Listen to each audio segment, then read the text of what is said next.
My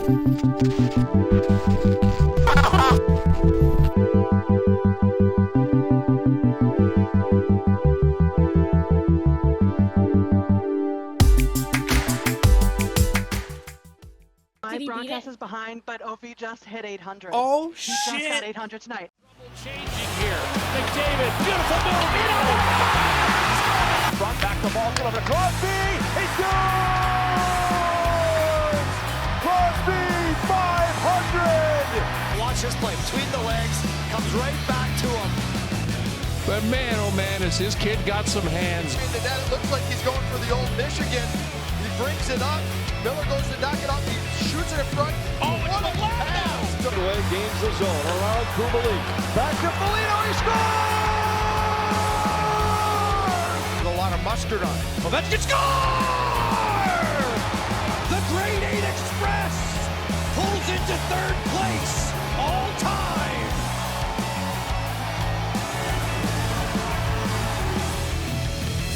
This is the Pucked Up Podcast. My broadcast is behind, so I'm going to watch it right now, but my mom texted me, and it just says, got 800! Wow, because she was that's trying huge. to get it out super quickly. That's because huge. my thing is running so fucking slow because I have 8 million things open, but holy shit. That's a 3-goal game for Alex Ovechkin. That's fucking He has now reached 800 career fucking goals. He is one away from tying all-time great Gordie fucking Howe. Like, fucking this is incredible. This is insanity. monumental. It is. That's huge. I don't even know. D, you're the Caps Honestly, man. it Give is us your incredible. thoughts here. What's going through your head right now? So I was actually at the Seattle Kraken Washington Caps game this last Friday, and I cannot even begin to describe the atmosphere in that building. He was nowhere close to the record, as he is clearly going to break it tonight. But it was incredible because everyone was so supportive. Even the Kraken fans who were in front of me. There came a moment where the Kraken pulled their goalie, and you saw Ovechkin out on the ice, and the entire fucking stadium just started chanting, "Ovi, Ovi, Ovi," because they wanted him to get an empty netter. And it was it was one of those moments where the Kraken were losing, but they respected what was happening, that this was still a matter of history that they were getting to watch. And so it was so incredible. And watching this tonight, watching this broadcast where he is going to be hitting 800 goals. And like I said, I know it because mine is behind. And I've been texted by my family, but third period? We're in the third. How much time left in the game is there? Is there the chance? So there is 8:01? 13:26 left in the so there's a lot of hockey so there's left. legit fucking hockey left to be played here, y'all. And That's it blows wild. my mind, and it's so incredible. It's one of those things where Ovechkin may or may not break Gretzky. I think he will, and I think he's going to do it sooner than his 5-year contract is over. But holy shit, I don't know if he plays the whole 5 years, God. though. I was going to say that. No, he will. The He's going to play all 5 year years. older than me, and He's that's 37, almost 38. Yeah, so he's a year older than I am. Yeah. He's getting up into Chris Chelios His entire numbers. team is on the ice fucking cheering him on. Literally the entire bench just fucking cleared. It's on ESPN. Yes. Yeah, let me... honestly, this is incredible. The entire team just went onto the ice. They're surrounding him. Everyone is so excited. 800 is such a fucking milestone. It's clearly a milestone that only 2 other people in the history of the NHL have been able to accomplish. And arguably 2 of the greatest players ever do it. In a road game, nonetheless, he just scored 3 fucking goals in a road game at 38 years old. Suck this season. Fuck Sorry, the Blackhawks. Chicago. No, the Blackhawks do suck the this Dead year. Hawks. They do, or yeah. the Shit Hawks. That's Hail what to the we Dead call them, Hawks. but... Dude, the whole stadium is going fucking wild right now too. I bet. He is center ice, just soaking it all in. The refs have stopped play. The refs are clapping for him. The entire fucking stadium, even the Blackhawk fans are like, "Yo, dude, this should happen." I was at the game when this happened. Yeah. That is incredible. And he just leans against the friggin' bench and goes, "Whew." Yeah, well, because so that's such a weight on his shoulders. I'm gonna pull the game up now. It's honestly, it's such a pretty goal too. He got the assist from Mantha, to put it in. The goalie overextended himself, but it's so beautiful. I honestly, I am so glad that we were recording when this happened. And literally you just see his entire bench fucking clear. Well, it's funny because we talked prior to the start of the recording of the podcast. We were like, we knew this was a possibility, and I didn't think it was going to happen here because I thought it was going to happen the next time that they were at home. Yeah.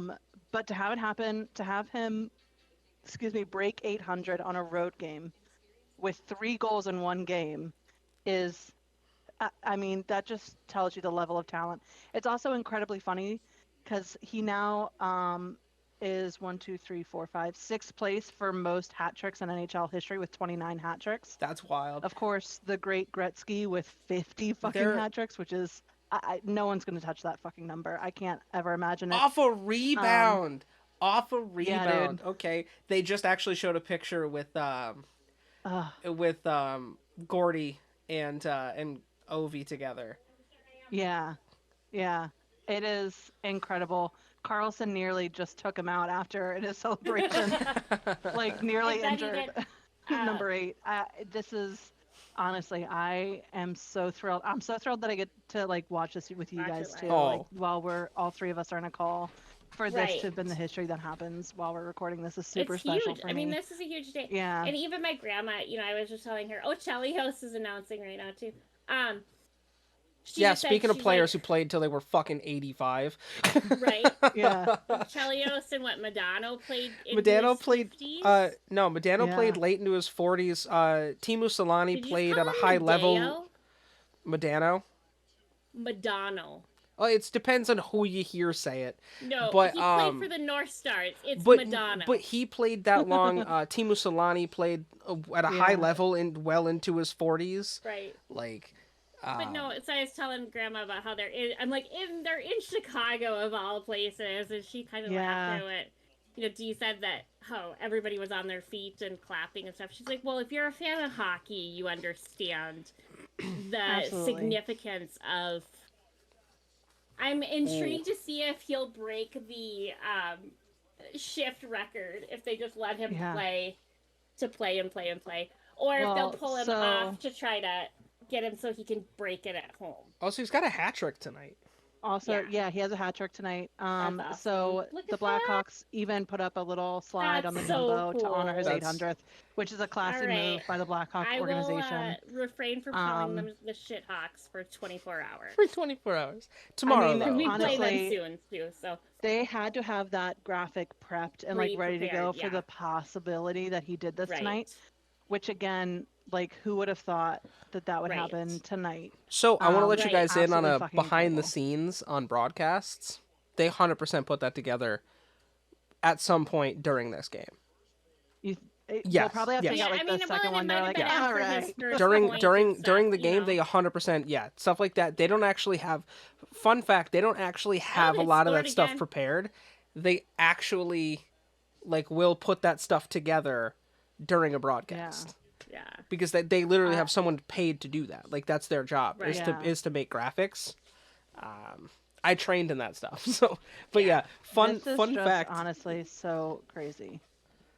Well, that's when we played the Ducks last year on Black Friday. They put a graphic up that was this just in. Anaheim is giving a 2-for-1 on goals because. I mean that sale is still clearly fucking happening. Right. But I would also like to say that what Ovechkin just had his second career longest shift too the other night when we played. It was 5 minutes and 49 seconds or something like that. That's so crazy. Which is still an incredible amount of time, but for him to be putting that much, I think his second longest was 5 minutes and 2 seconds actually, and his longest was 5:49. But for him to be putting 5 minutes on the ice straight at his age too, incredible. Yeah, we old as fuck, kids. For real. Okay, well, here's the intro to the show. Hello, everyone, and welcome back to Pucked Up. I am Chris, and as always, joined with me are these two lovely ladies, D-Bag and Danger. Ladies, how are we today? Hello. We are doing pretty good today. We are in a mood, to be sure. So this is probably going to be... We are. An episode, the most entertaining episode. We're also all tired and drinking. So this is going to be a blast. What the fuck just happened? What? Why? I'm confused as to what Foligno's stats are. Because it shows him alternating between... You have a ghost? Yeah, so I poured myself a lovely old-fashioned, right? You are the classiest one here. I just want you to know that.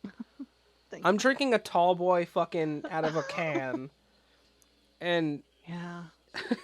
This is like my love. Also, it's in a mug that says, happy hour is any hour I'm watching the Hallmark Channel, which is a glass I only drink out of during Christmas season of Hallmark movies. Yeah. But anyway, yeah.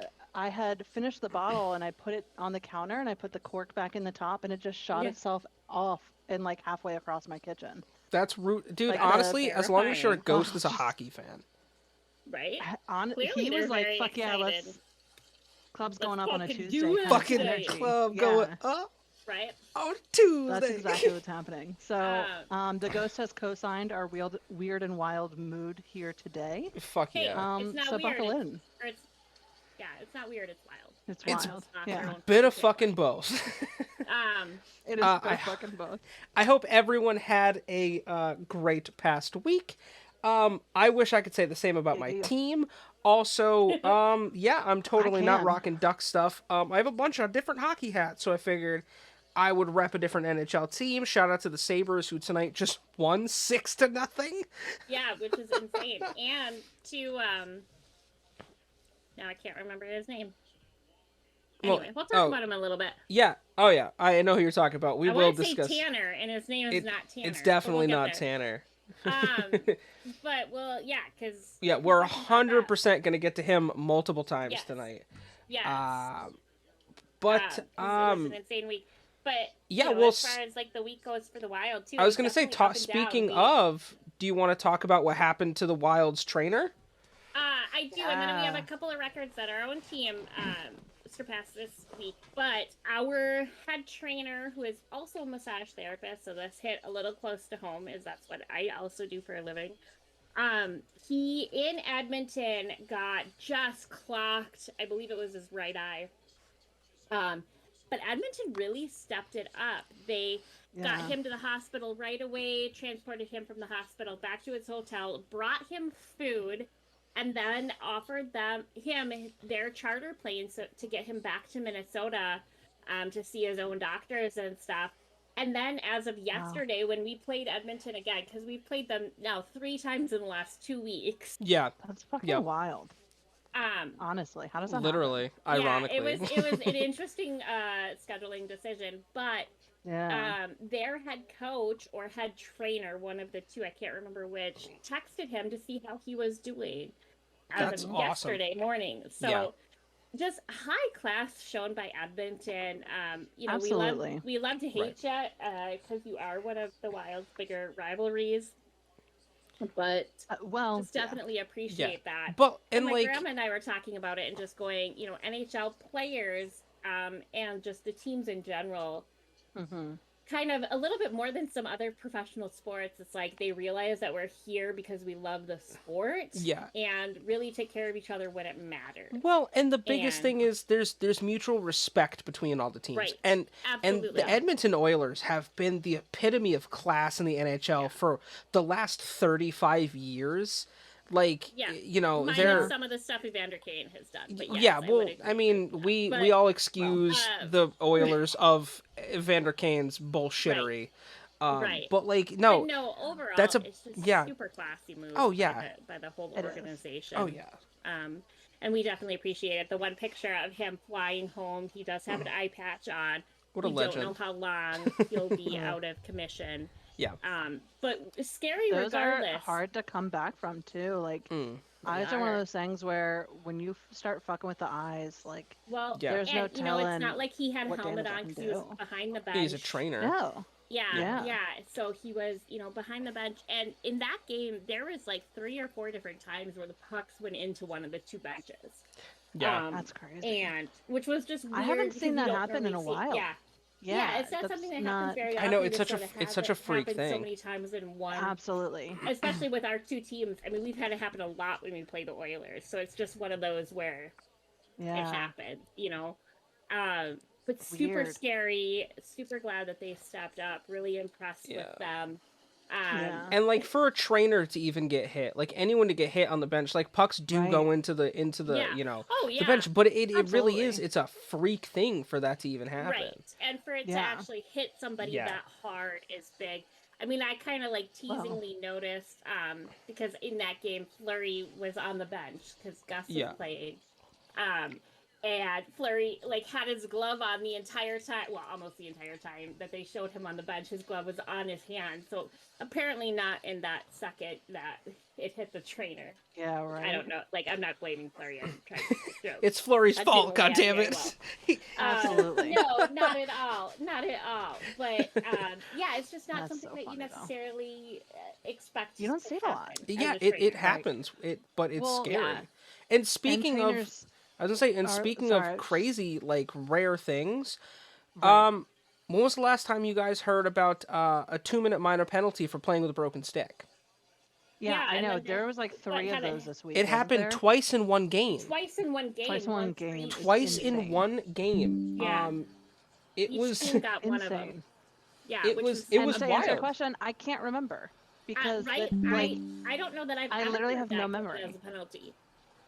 I feel like I have, but it was like a while ago. Well, they just recently changed the rule, right? Where if you have a broken stick or you have to drop it and then you go. Yeah. I mean, and it's been a penalty for a while, but like it happened Sunday during the Kraken Panthers game. Both teams ended up with one of those penalties. And the penalty is when your stick drops or your stick breaks, you have to drop it. You immediately have to drop it. You can't try to make a playing move or anything or hold it. You let it go. You just quickly, because anytime you try to make a motion with this broken stick, instant 2-minute minor penalty.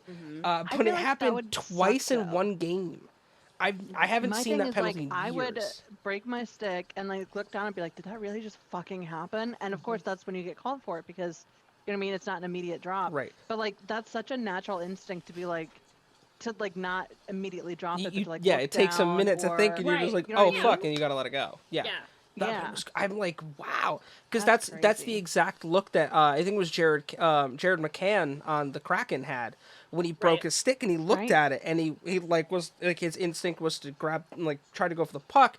That's when he got whistled, and then he just looked at the ref and was just like, you know, because like you know at that point. I do think like having to drop it is the newer rule or whatever. So I know that they're still allowed to like you can play without a stick. With their body, but just you can't. You can play with your body in your hand still. Right.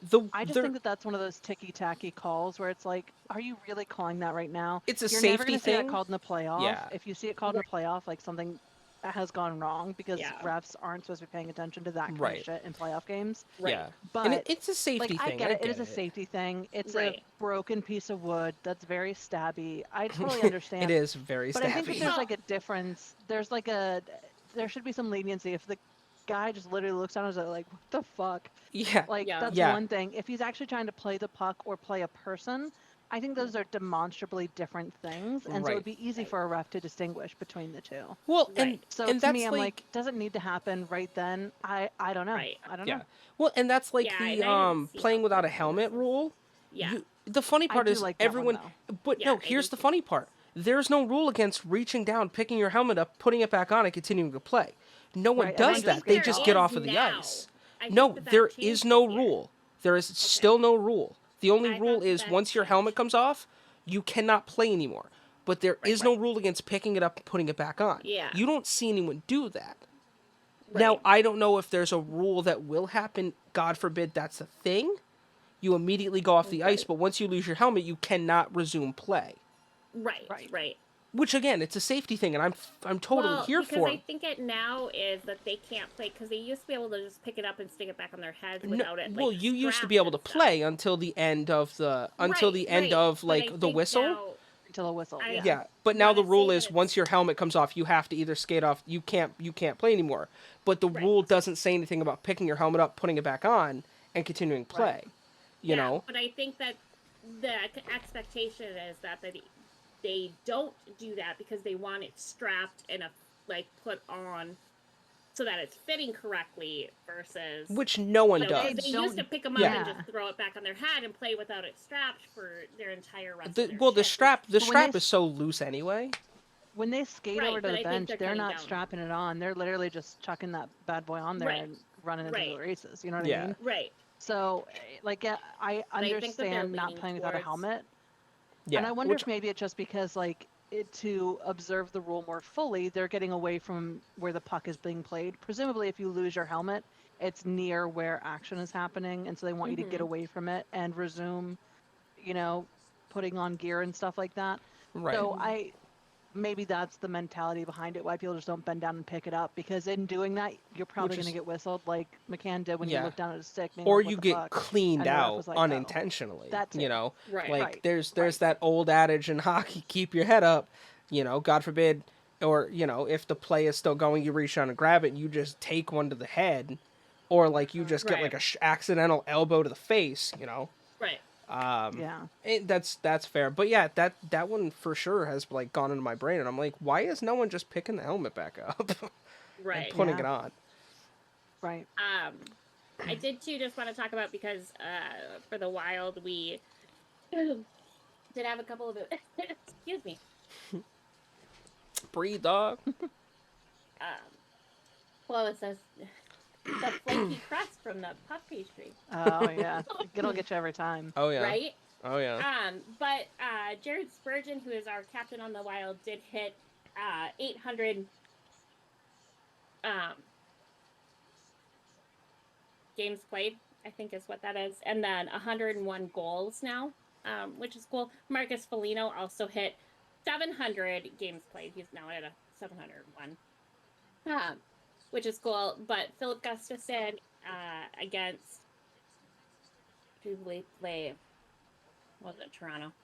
Winnipeg, I want to say, is who we played last in Canada.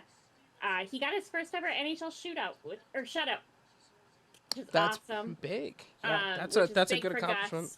Gus, that makes it look like he's definitely learning some things from Fleury.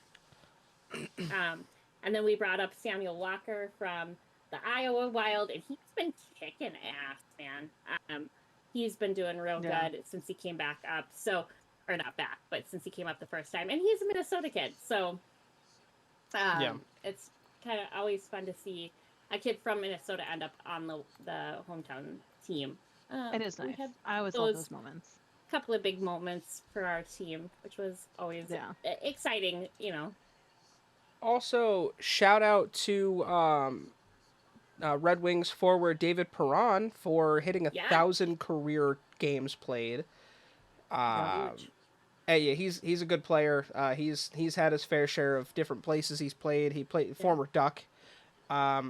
But no, played for St. Louis for a long time, right? He played for St. Louis multiple times. It's the joke of now that he's with the Red Wings is when are they going to trade him back at the deadline to St. Louis? to St. Louis. But no, super happy for him. Also, someone else I'm super happy for, and this is a discussion that the three of us have had multiple times since. Chris Letang, for those that are aware, last week we mentioned that he had his second stroke of his just playing career. Like a couple weeks ago. 12 days after he had a stroke, he returned to the ice and was in the starting lineup for the Penguins. Insane. Absolutely insane. 12 days. Literally 12 days. Just absolutely insane. And I think, Dee, you had said, in our Discord, we were chatting about it when it happened, but that his doctors, or he came out saying his doctors don't think that, playing hockey is contributing to the frequency of the strokes at all. Right. I know that was something I had seen something on Twitter released by the organization saying that his doctors have said that it's not hockey. He has... Yeah.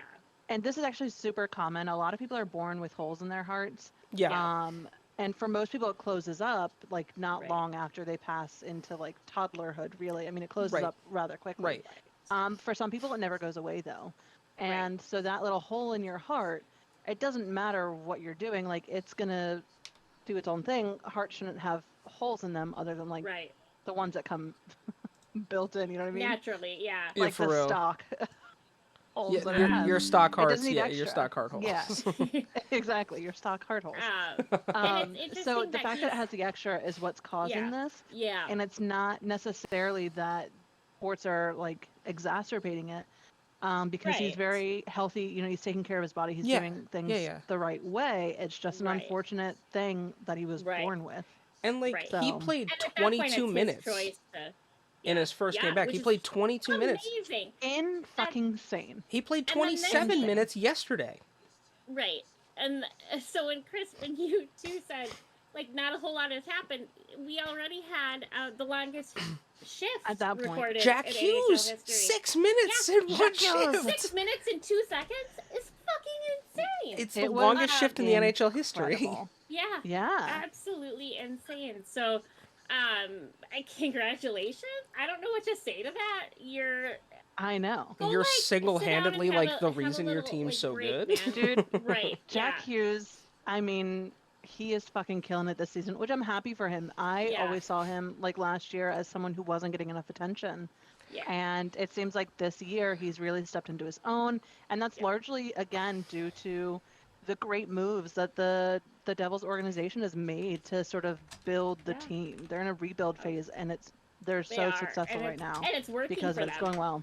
Right. It yeah, is. very much so. And I'm excited Which, like, to kind of good for watch them. what happens for them. Oh, Yeah. Because they very much, I had the same feeling about them as I did with the Detroit Lions, which I know I'm switching to football for a hot minute. Who the fuck knew that the Detroit Lions were going to come out and win the division? The Vikings sure as shit didn't. So, Right. congratulations to them too. But yeah, I mean, I remember watching Home Improvement as a kid, and Tim Allen, was always a big Lions fan, and that was what I knew about the Detroit Lions. They haven't done shit. Well, and since I was a kid. here's the thing with Jack Hughes. Yeah. Everyone forgets he's only 21. I was I gonna say, know. he's He's young only as fucking 21. shit. Absurd. This is his fourth season. And like, Honestly, you're that's going to see him absurd. get made captain. There's Oh, no he's- way that Oh, Jack Hughes I- doesn't make captain. And if he doesn't, At some point. we Like, not riot. next year, Like, but, like, yeah. if he he- doesn't make captain at some point in his career, everybody's fucking up. well, and the thing Because from what I understand, he's also an incredibly nice player. He's Oh, super yeah. supportive. Like, Good you know locker what I mean? room He's just guy, one of yeah. those, a good locker room guy. Honestly, I see a lot of, like, TJ Oshie in him. He's not as silly, but he's as good for morale.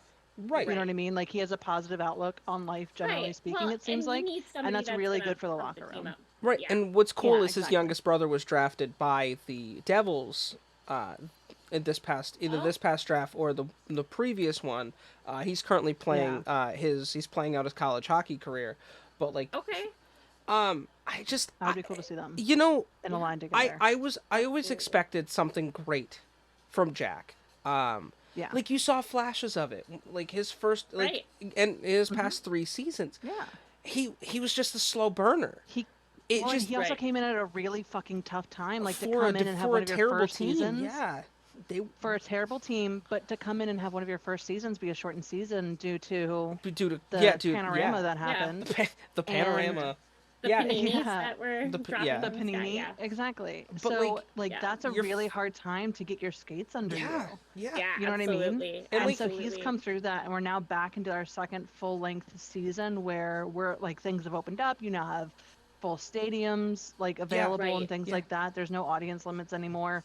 And so Right. now, like, I think he's really growing because he has the ability to really feel what it's like to be in the NHL, which he didn't Right. really have for a couple of And years. he's there, he's so- on Absolutely. pace Kudos to him. already to smash his Yeah. points last year. He had 56 points. He only Nice. played 49 games. We're 28 games into the season for him. He's got 34. Yeah. Like he's on pace to Yeah. have his best season. And I mean, I and think it goes he's to one show that's- how we're good only that gonna team see is more too. You know. improvements from. Oh yeah. Oh, Yeah. we're destined to see Yeah. greatness from this kid. But it also it's a testament to how mean, good they are. Like the very Devils are great selfishly- right now. Very selfishly, I would love for a Hughes trade to Washington. I would give up some things. For Yeah, him, you because guys are then getting I don't old have to buy now, a custom so- jersey. Yeah. Well, no, because then I don't have to buy a custom jersey. I can just buy a Jack Hughes jersey, and I have my name on the back of the shirt. You Perfect. know what I mean? Like that's fair. Literally perfect. yeah. Shout out to Jack for honestly it being a big reason, big reason why the Devils have been revitalized. They also have Jonas Siegenthaler, who I don't think Siegenthaler gets enough praise either. I think he's an incredible defenseman. Oh yeah, they're putting in work. Their defense line is putting in work. It's not all offense. Their whole team is putting in work. Right. I The know. whole team is putting in work. It's so commendable to watch that team. And that's why I think we had talked about earlier that Jersey might be a bit of a dark horse this season. And I think we're seeing that play out in real time, which, gotta love. Absolutely. Speaking of former Devils players, D, you had something you wanted to talk about. I did have something I want to talk about. He's also a former Caps player too, so like. Yeah. You like that? Hold on. You like that segue though? Just like. I did. That was a sick segue. Thank you. You set me up nice. Segue. So Jaromir Jagr, who is just recent, like he's 50. He's actually almost like he's 51. He'll be 51 in 2 months. 50. He'll be 51 in 2 months. He's 50 in 9 months and 25 days or something like that. Yeah, like, his birthday's in February, so he's super close to 51. Yeah. He had gone back after he retired from the NHL. He had gone back and to the Czech Republic and bought his hometown team, the Kladno Knights. Yeah. And he's been working with them. He's been playing with them like on and off. He doesn't play every game. He just kind of like suits up when he feels like. Could we all agree? Like, how awesome would it be to be in a position in life where it's like, yeah, I'll play for a professional team, just like on the days I want to. Yeah, what I feel like. Right, Dude, yeah. how like fucking insane. But his team has been having a lot of issues because they've had a lot of injuries and a lot of illness. So they had to postpone some games and cancel other games. And unfortunately, they were in a position where it's like if they had to cancel another game, they were going to get fined out the ass. And so when the other team that they were facing, the Liberec team, was like, hey, we're not fucking postponing this, they only had 12 players at practice that day. So Jagr was like, I mean, we were being threatened with suspension from the fucking league at that point. Right? Yeah. So I'm going to fucking suit up. And so he did. He had 2 assists and skated 15 minutes and 10 seconds in the game at almost 51 fucking years old. Like, that's insane. And I mean, they lost, but like, so what? The point is, since 2017, he has recorded 70 points and 110 games with the Knights. It's insane. And again, that's like absolutely 5 insane. years ago. So what? He was 45, 46 during that season. Oh, it's and insane. He's still putting up that kind of numbers. Like, I cannot even fathom being able to do that. Now, I will say real quick before I open it up to you guys, the thing that upsets me about this is that means that he's now ineligible to be inducted into the Hockey Hall of Fame until 2026. I know. Because he's still an active player. I know. So with his 24-year career in the NHL, he had 1,921 points and 5 Art Ross trophies. And so he absolutely has earned his spot there in the Hall of Fame, and it bums me out that he's going to have to wait even longer to have that ceremony. I think you're also forgetting he's a 2-time Stanley Cup champion as well. Yes. Yeah. I mean, I think the Art Ross, 5-time Art Ross trophy winner, is also super fucking impressive. And he also won the Hart in '99 as well. He did. The same year he won the Art Ross, he also won the Hart, which is huge to be the MVP of the league. And it was the mullet. He has a That's ton what it of was. records too. He's up there in my books with Gretzky and Howe and Messier. Like he's a legend in the sport. Yeah. And one that we're grateful we get to see him continue to play. And he's even said he's not ready to hang up his skates yet. So that means that as of today he can't be inducted into 2026. But who knows, because he might still be playing for a couple of years. He also made a joke during the offseason. He's like, hey, any team in the NHL that needs me, I can still get it done. Come back. Oh, and he'd be a fourth liner, but still points against Ovi. Still, he would 100% still get it done. Oh yeah, yeah, he fucking would. Jagr is a beast. He's second in NHL career regular points. There isn't anything you can say about Jaromir Jagr that hasn't already been said, because the guy, unless it's that he's beautiful, because I don't think we've mentioned on this show yet that he's beautiful. But I would just like to point out 50. that Jaromir Jagr has aged so fucking well. He is aged as well as Henrik Lundqvist. Yeah. Oh my god, absolutely. And Patrick Sharp is another one who also has aged so well. But Jaromir Jagr, man, Yeah, every time I see him, he gets more and more beautiful. Honestly, he really his it's eyes super, are and it's super insane. cool for me because you guys know, I grew up with both my parents are Penguins fans. Obviously, growing up in the '90s, like to watch the greatness, unfold throughout his whole career and like my whole childhood and stuff. Like, it's just I always have a special place in my heart for Yager. So it sucks that he's not going to get a Hall of Fame nod in the next couple of years, but we all know it's coming. Right. But it just to see him still kicking ass at 50 and knowing that my man can still get it done no matter where he plays. That's the coolest part of this whole thing. It really is. And I mean, shout out to him too for being able and willing to step up in that situation. As an owner of a team to be like, look, I'm not letting you guys like go down. Yeah, we're going to probably fucking lose because we're going to be, everyone's going to be out of breath. You know what I mean? You have two lines basically at that point. Right. So like nobody is getting more than like a 5-second fucking breather. Like, so for him to show up and be there and instead of putting the team at jeopardy, I think is commendable. Oh yeah. It's actually put the work in, Yeah, absolutely. Abso-fucking-lutely. Speaking of people who have put work in, I'm going to flip it the other side. And let's talk about Eli Tolvanen.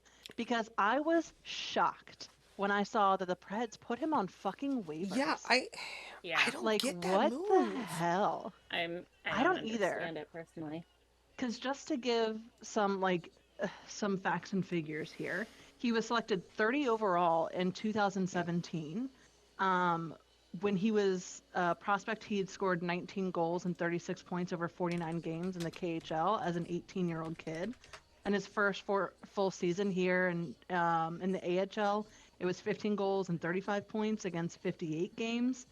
And then he went back and forth between the NHL and the AHL, but he became like a full NHLer during the Panini shortened season in 2021, but still scored 11 goals and 22 points over 40 games. Right. Like, he's still putting up points, and he's just scored 2 goals and 4 points in 13 games this season, and he was then a healthy scratch for the next 7. So it's not like he wasn't doing anything. Like, he was putting in work, and they put him on waivers instead of, I would have expected a trade. Because he's in the second season of a 3-year contract worth $1.45 million annually, and he's going to become a restricted free agent for the second time in his career following the 23-24 season. Right. So, they're still going to have to pay off some of that money on his contract, but they just gave him away. Like, I don't get it. So, in 13 games, he's got 4 points. I get it. The issue right now is Nashville's in a transition. Everyone's starting to get old there. They're really looking for that youth movement, and they need that right now. The problem is so far this season, Tolvanen's he's not even. No, he's really not. He's what, 21, 22? If that. Yeah, something like that. Yeah. I think they're looking for like the immediate type of player, but the good news for him is this is Nashville's loss, but Seattle's gain because he just got picked up by the Kraken. Right. The Kraken are doing really well. A great move by the Kraken. Yeah. Exactly. Yeah. I'm so surprised that it wasn't more of a fight for him. To watch. Yeah. Oh, they're a blast to watch. Watching the Kraken. They're a blast because they're young and they're young and quick, and they've got something to prove, and I'm here for that. And I think you fit him in a line, either in a line somewhere with like a Matty Beniers or something. Beniers, just stick him somewhere where he's going to be needed, and with his skills too. Right, and you like you just said, his skills have shown for themselves, and he needs is a chance to really like find his place. And and I think that's the biggest thing for him right now is he wasn't fitting in or doing what. I don't think he's fit in the Nashville system. Yeah. So. But it's still. It is unfortunate. I'm still surprised. Yeah, I'm surprised that they would put him on waivers and not argue for a trade. Right, and I mean, posting 2 20-point seasons back to back. I mean, it's not like insane numbers. At that young that's is impressive. but that's productive. Right. Yeah. He's giving you production. Granted, it's not like Connor McDavid we're not numbers talking or about, Roman Yossi numbers. Tage Thompson. Right. Yeah. Well, and that's the biggest thing is everyone's like, oh, Tage well, is we're something looking for the else right new, now, we're but- looking for the new Roman Yossi. The problem is, Roman Yossi is still doing it, and you can't have every player on your team be that good. You know? No, Like- you like- need some fourth liners. You need some people who are relief, who can keep the score even while your top string, so to speak, like gets a breather, takes a minute. Right. And he is one of those guys. And so it's just so weird to me. I will say the Kraken, in order to make space for him, did put Carson Coleman on waivers. Coleman has 3 points in 14 games for Seattle. Yeah. So I can see the swap off. Yeah. And I'm hoping this works out for Tolvanyan because, again, from what I've seen him, anytime that they play the Ducks, like or anytime Nashville plays like Anaheim, I've liked what I've seen out of him, and he's got a lot of talent. So I'm really hoping it works out for him in Seattle. You know. Yeah, I hope he finds his niche and a good team to play with. You know, I think that there's a lot of exciting things coming from this kid. Oh yeah. In the future. It'll be fun to watch him. You know, it's like watching like your nieces and nephews grow up a little bit, right? Like watching all these young players, kids come in. Yeah. A lot of these kids we follow through college. Like if we see the name or fall through the minors, like literally right now, perfect example is with us with Connor Bedard. Right, you know, we're following this kid through his minor journey until he gets to the NHL, and then you see these players blossom. And Samuel Walker, like he is one where he was Mr. Hockey for Minnesota. Yeah. In 2018 or 19 or something. Like he graduated from Edina, which is like a stone's throw from where my kid goes to school. Yep. And sorry, put Orajel on, so if I start to slur, that's why. Hold on, half my mouth is numb, but I'm okay. Yeah, it's like I can feel it now. Yeah. But like when my grandma, when they first said that, she's like, "Oh, he's a cake eater," and then Matt's like, "What is a cake eater? What does that mean?" And I'm like, because my ex-husband, he hasn't watched the Mighty Ducks yet. What happened? He has, but it didn't register with him. Being that this kid is also from Edina, which is where Banks was from in the Mighty Ducks. Banksy. But Banksy. I once called my ex-husband a cake eater, and he goes, "No, that's Edina." He's like, "We're steak eaters in Eden Prairie." I was like, "Fuck you very much." That's fucking Get out of great. here. But That's so funny. But yeah, so it's fun for Matt, to get involved. I do want to go over the NHL.com 3 stars of the week because I feel like they're surprising. I don't want to say surprising. I would say it's about time. So I'll say the order surprised me. That's what was surprising. Yeah, not the people. I haven't looked at order. it yet, so I'm intrigued to see what it is. That is because I was lazy fair. because my teeth hurt today. Actually, here, let me go like this. I'll put Now what I'm looking at. Because that's what adults get to do. Boom. Yeah. I just posted it in the Discord for you guys. Yep. So I already had it up. Okay. So starting off, Charlie, your good old third Chuck. star of the week from the NHL.com is Toronto Maple Leafs William Nylander. 3 goals, 4 assists combined for 7 points in 3 games. Yeah, which is Well, impressive. that's impressive. I honestly don't know that I've ever heard of this kid. Oh, Nylander's a I've stud. heard- Nylander's a I stud. know I've Nylander's heard good, it. yeah. Like, I've heard his name, but it's like, I mean, he plays for Toronto, so Yeah. in one year out the other. I mean, for the last couple as, years, like probably. he's got 42 points on the season. Yeah, 8th the overall kid- pick in the the draft. kid's having a also, for the record, William Nylander is the leading goal scorer for the Toronto Maple Leafs this season, above can't believe Mitch that, Marner, but yeah. above Austin Matthews, above John Tavares. Like, Right. Do you like Matthews? who doesn't like Matthews? I really. We all people. do.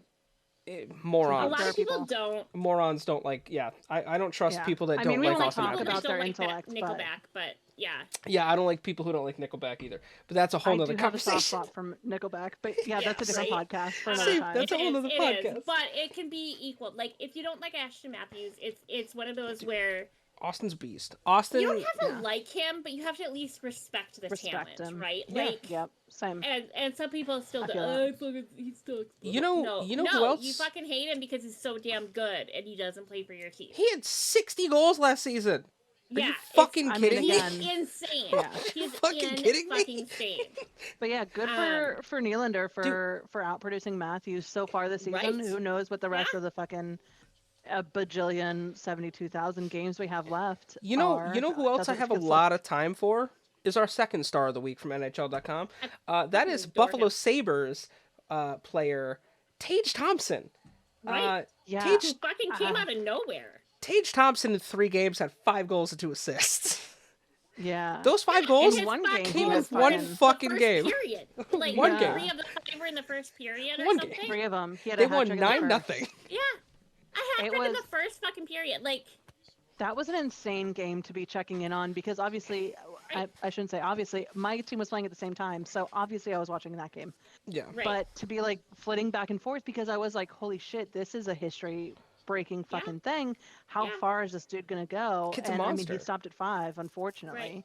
I know. We'd Well, love to see him get the he second, has get the double NHL hat trick. record for goals in one period. He set their franchise record for goals and points in any period, and then tied the Buffalo record for goals in a game. So I do want to save some of the stuff with him because we're going to talk about Tage Thompson a little later. We are. Oh, sure. Yeah. I want to give some love to our first star of the week on NHL.com. That would be D. Who was Charlie the first star? Lindgren. Washington It's Capitals our boy, goally. Charles Lindgren. Also known as Charlie, also known as Chuck, also known as whatever the fuck we want to be this week. Listen to this shit. Fucking Listen to this wall. That's what we call it. When we talk about 4 in 4 games, 111 saves. 4-0 with a 1.5 goals against average in 4 fucking games. Insane. Like, what? Insane. Crazy. He's in net right now as we play the Blackhawks. They've only scored 2 on us. I don't know because ESPN's little ticker counter isn't great. He hasn't tied one, or that has it listed as 1 shy of tying. I think we're all actually watching the game currently. So sorry, not sorry. Yeah, as you guys saw at the beginning of the podcast, this is how we started it off as OV. Well, we also said at the beginning this was going to be a weird and wild episode, and we fucking held true to that fucking promise. Boy, did we. Well, and I will take Charlie back. Lindgren I initially said it's not weird, it's wild, but it's not that. It's both. Bit of fucking weird, both. wild, and OV. But where the fuck did that come from? Yeah, God, but that man looks tired. Okay. Charlie Lindgren has been a fucking phenomenal asset for the team. I'm so glad we picked him up.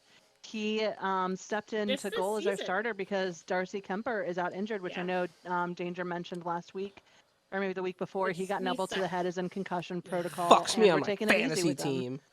I know, I'm so sorry. Hey, no, it fucks us I love too. Kemper. I have big love for Darcy. Kemper. Yeah. He's but such a sweetheart. So I'm glad that they're taking the precautions needed to get him healthy. But yeah, Lindgren is definitely was a good move for them. I mean, I think if we are, fingers crossed, able to get our asses into gear and into the playoffs, there's going to be some contention for that playoff spot. Yeah.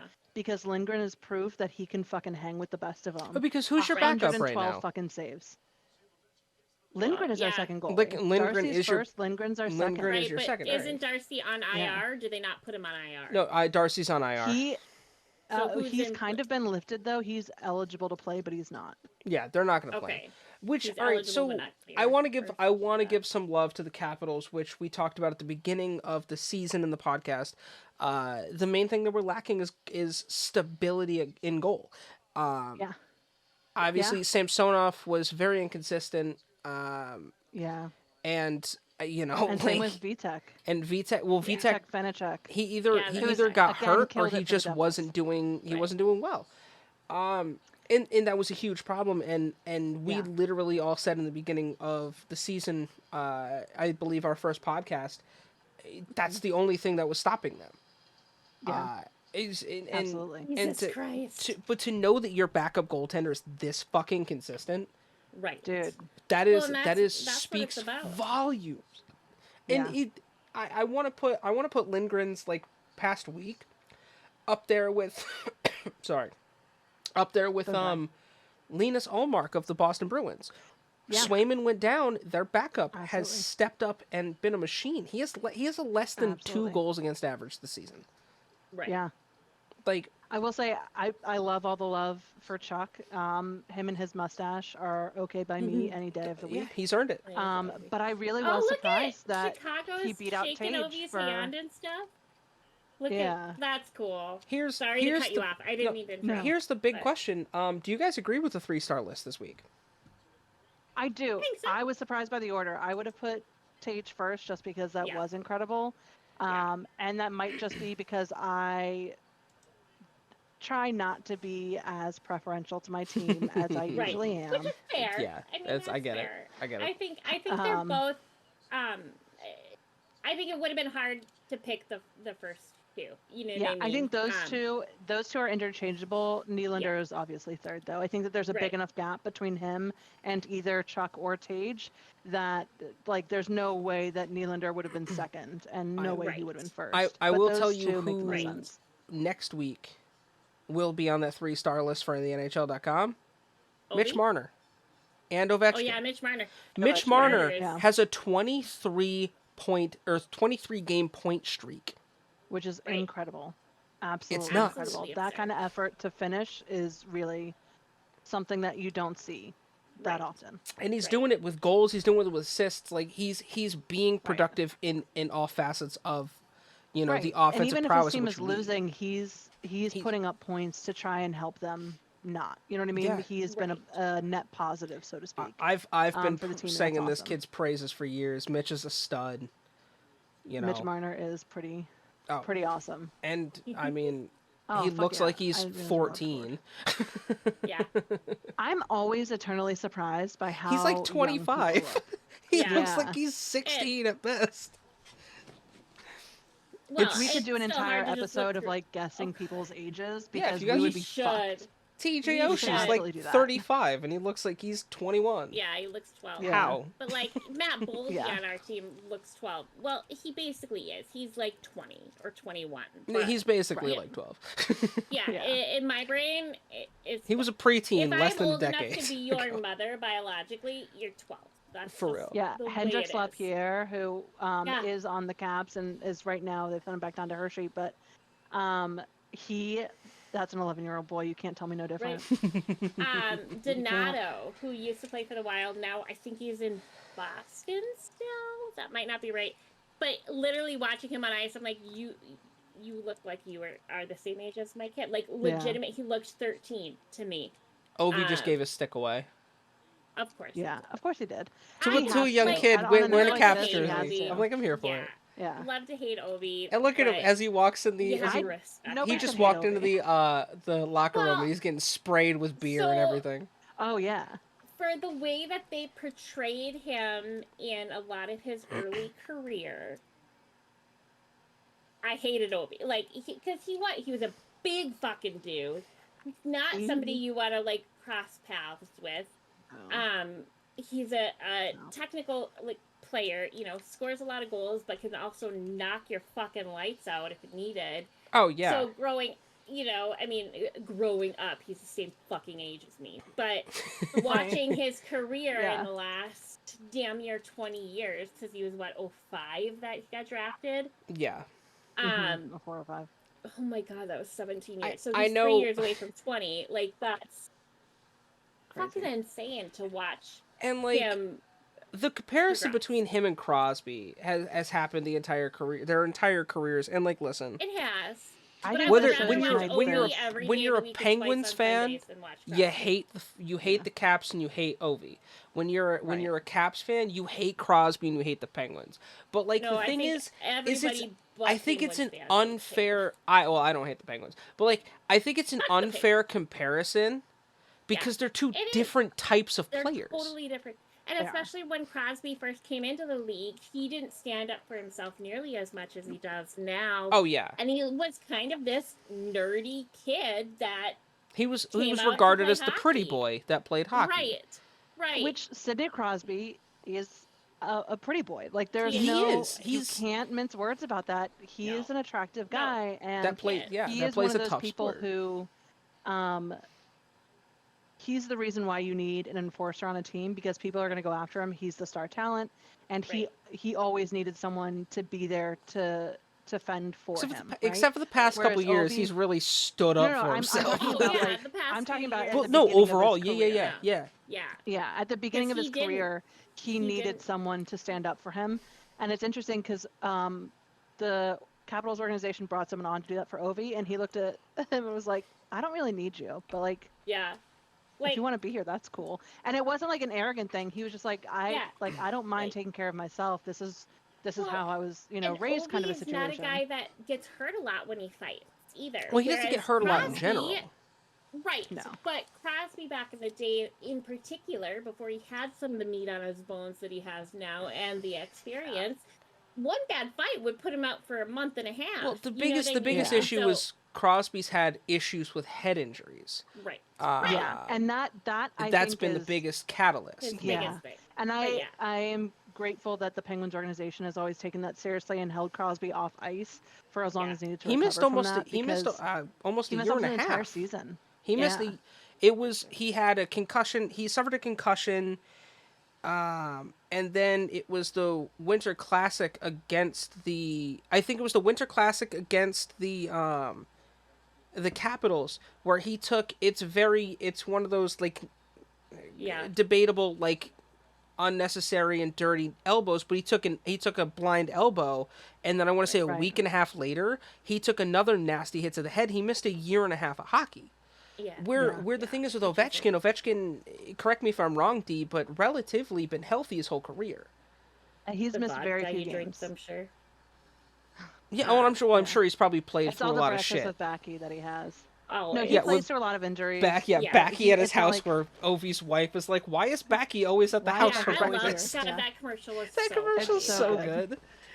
But he's been relatively healthy for his career. If he misses games, he also usually misses games too, which is so fucking funny to me because he doesn't want to play in the All-Star games. So he's been given a bid to play in the All-Stars, and he's like, "No thanks, I really don't want to." And they're like, "All right, well then you're fucking suspended." And he's like, "Okay."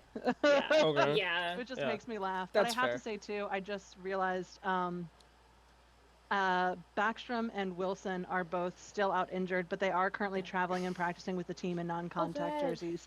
And so they were both there tonight to celebrate Ovi's 800 milestone, which is incredible that his partner in crime, while he couldn't be out on the ice to celebrate, that Backy was able to be there in the arena and congratulate him after the game. Same with Wilson.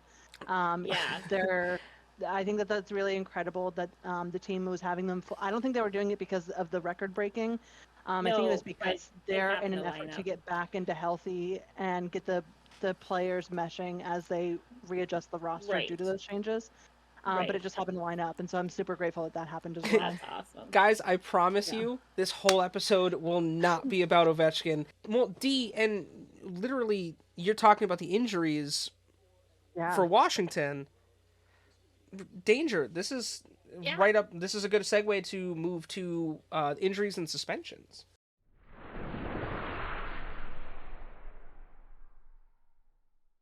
It is, and now my headphones want to die. What a week for that.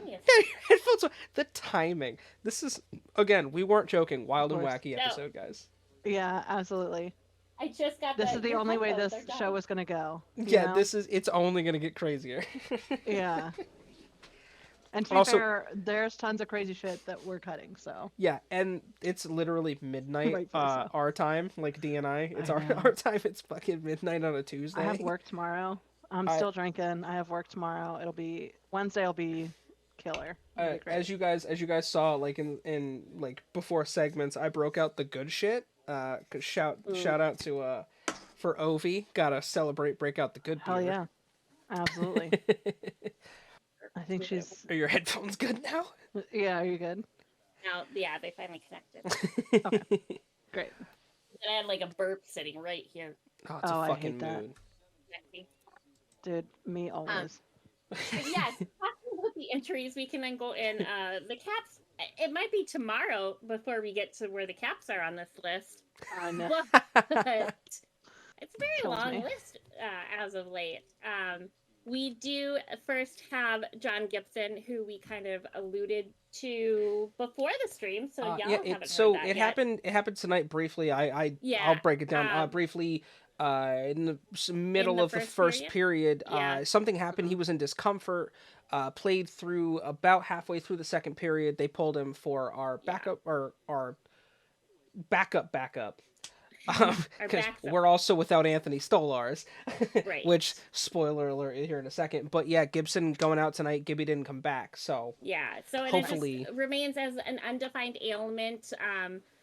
Unknown if he's going to be back by Thursday to play the Canadiens. Let's hope, because the guy we have is a fucking sieve, bro. He gave up like 4 goals tonight. And then we have Derek Grant with a lower body injury, out indefinitely. He's on IR, uncertain when. Yeah, so I think they just placed him make it back Saturday on IR. Yeah. Max Jones is questionable as well for Thursday's game against Montreal. It says he sat out this last game, which would have been tonight as of day of filming. It's Tuesday the 13th. It's my dog's birthday. Happy birthday. Happy birthday to your dog. My mom's 5th birthday today. Anyway, so as of today, the 13th, he sat out today's game. Again, like I said, unknown if he'll be back against Montreal on Thursday. Isaac Lundstrom is out with a finger injury. I don't know if we talked about him last time, but it is updated at least as of the 6th. So they moved Lundstrom to the to IR today. So yeah, it's going to be probably 4 to 6. 6 weeks with a broken finger. Mid-January is what he's expected back. And then, as Chris said, Anthony Stolaris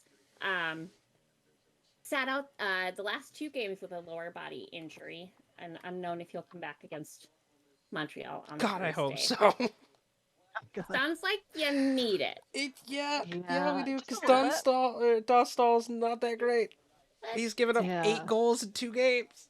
Yeah. Didn't you guys have like a 2-game winning streak though before? Dude, I don't even remember when we won a game last. It's been a long time. I think I saw like there was won one, at least. Yeah, at least one. I think I want to say you had a 2-game winning streak that they were talking about as of yesterday while I was wrapping presents during the Wild game. That is impressive for how much you sucked. Right. We have like 7 wins. Okay. Also, so 2 of them could have been consecutive. Yeah. Arizona doesn't have any new injuries. It's still Andrew Ladd and Brian Little. But another stat I saw come up, they have like a 17-game away trip. So they were just gone for like a month and a half. It's crazy. From Arizona. Which is, I was like, why? Why so long? Because they play in an 8,000-seat arena. Yeah, I mean, and they still can't sell it out. So they still can't sell it out. They just want to send them to every other team. Oh my God. Right. And then I will mess up this last name, but for Boston, Matt Phillippe, or Felipe. I think it's Philippe. Philippe Flop. I think I make that joke every week. Flop. He is still out. But David Cressy? Krejci. You're Krejci. Welcome to Danger honestly, Does Names. I hope that this isn't the first time he's gotten that, because every time I see his name, all I think of is, no, you're Krejci. You're Krejci. I'm glad I'm not the only one whose brain went there. Like, oh, absolutely. No, you're straight away. But he missed the last 2 games with a lower body injury. They do play LA the Kings on Thursday, but they're not sure if he will suit up or not. Looking for Buffalo, again, who had a hell of a game, I should say, with not Tanner. Still can't remember his first name, even though we just talked about him. I want to say it's Tua, because my quarterback for fantasy football was that Tua Tagovailoa or whatever his name is. Right. I suck at life, I know, you guys. It's been a long day. And I've been drinking more than I normally have by this point. We've all been drinking more than we normally have. Jesus fuck. I'm just glad I'm not the only one tonight. No. But so he had a couple of bad concussions. I had to drop him because he was like this quarterback I was so excited for. But when I think of not Tanner, it's his name that gets stuck in my head. Long tangent that Chris will get to edit out when he edits us, and he doesn't know what's going on until right now. But for Buffalo, we have Vinny Hinostroza. Hinostroza. You're a Hinostroza. That sounds like an Italian dish. Hinostroza. He is on IR with an unknown injury, not known when he will return, but that was as of the 10th, which I believe was Saturday. Yes. Henry Yokoharu? I have no idea. Yokiharu. Henry Yoki.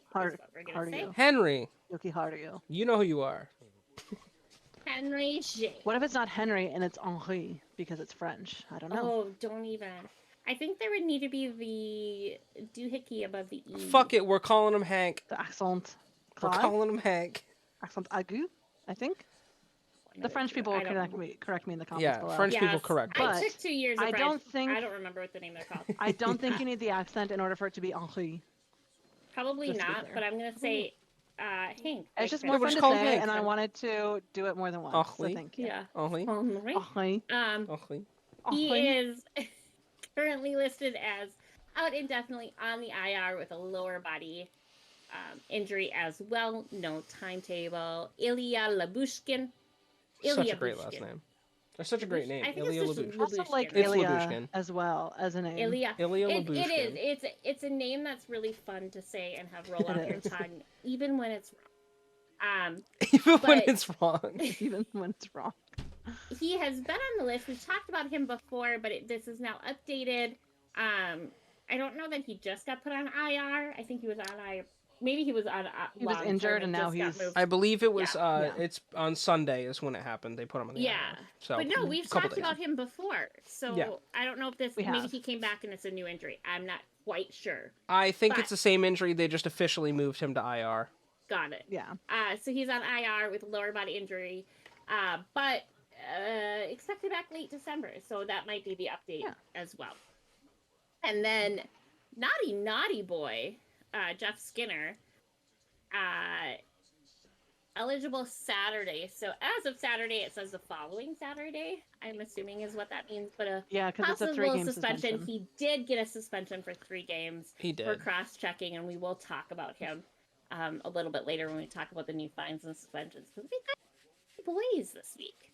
Not enough people. Right. For Calgary, Elias. This has not been a good week. It hasn't been. Elias Lindholm got hurt. He missed the previous game. This was as of yesterday, so Monday the 12th, but missed their last game with an upper body ailment. Not sure if he will suit up tomorrow, so Wednesday when they play the Canucks. Chris Tanev, if you guys have not seen this hit, he gets knocked in the Chris face Tanev, with a slap shot and just drops. He got like a sack of potatoes. It's a nasty hit. We wish him the best as far as recovery. This right now just says a head injury. He was able to skate off the ice with a lot of assistance. But I'm assuming he's going to end up under concussion protocol. So, and Nick Suzuki has a well-known hard slap shot. So oh god, and Jesus, it rung my bell, and I. I'm very far just away watching from it. So, that was rough. Yeah, it was. Wishing him the best. I wouldn't be surprised though if they end up changing that from a head injury to the concussion protocol to official things up, or a broken jaw. Right. Oh, yeah. And then Mackenzie Weegar. Yep. Weegar. Right? Is just out with an illness. He missed their last game. He got upset tummy. Probably. There's a really nasty flu going around right now too. So I would not be surprised if it's that. Past couple weeks, we've seen a lot of players with the illness. So I'm like, it's probably that flu that's just gonna rip through the NHL now. His tummy hurts. For one of the 2 Sebastian Ahos in the league, I think they're both actually hurt right now. The good Sebastian Aho. The good Sebastian. So plays for Carolina. Hurricanes. Carolinas, yeah. He sat out the last 2 games with a lower body issue. Not sure if he will come back for their next game, which is Thursday against the Kraken. They also have Frederick Anderson, who is their goalie, is on IR with an unspecified issue. Not expected back until the end of December. Right now, we don't have any more info on that. I did see that he did practice on Thursday. Which is good. That's as far as I've seen with Freddie. Well, and yeah, I don't know when. Well, the injury, it says, was Sunday. So yeah, I don't know for sure how long he's been out. Yeah, right. It's been a few weeks he's been out, but I know he did at least practice on Thursday. So that's good news to seeing him come back a little quicker. Yeah, for sure. Yeah. And then we have Jesper Fast, their right winger, missed 2 games with a lower body ailment. Not sure yet if he will join the team Thursday against the Kraken as well. Otherwise, the other Carolina players out we've talked about before, still no update on like Jake Gardner, Andre Case, and Max Petretti. For Chicago. Anyway. Literally everyone. Right. All of theirs are this week too. This has been a bad Literally, week for they have injuries. like 5 people this week. Well, I only have 3 on my list. Hold on, let me refresh because I feel like it's only 3. Okay, but it's like 3 of. But it's like all 3 players. this week. Yeah. Yeah. Oh yeah, they were all this week for sure. Yeah. Like 2 today and 1 Sunday. Yeah. So Andreas Anthony. Anthonaseu. Say that what? one. Say what? Yeah, good enough. Just he Andreas. sat out the last game with a personal matter. Not sure if he will join the team Thursday against the Golden Knights. Caleb Jones sat out previous game, which would have been probably tonight's game against Washington, with a hip injury. He is also uncertain and listed as questionable for Thursday. And then Alex Stalock, who we've talked about before, but is now on IR with a concussion, will remain out of the lineup until at least the end of December. Looking at Colorado, I mean, at least some of their players have come back. Like 3. Yeah. Darren Helm, I'm not sure if we talked about last week, but it at least is updated. He's listed as long-term IR after ongoing. Oh yeah, we did talk about him, the abductor surgery, because it still says, and he is not expected and available. And then Nathan McKinnon McKinnon, sorry, McKinnon, which is out a of commission big with bummer for them. Yeah, expected to miss 4 weeks, and that again happened last Tuesday, so I apologize if that's a repeat as well. That literally, I want to say, if I remember correctly, it happened like an hour before we started recording the podcast last week. I think we brought him up, but we didn't really fully know what had happened as of that point. Josh Manson is out, listed on IR with a lower body injury, expected to miss at least a month, so he's expected back early January. Yeah. Moving rough on. For Colorado.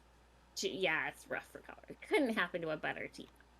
And yes, I will say that joke every chance I can, because it doesn't get old when you're the a fan of fan. a Central Division team.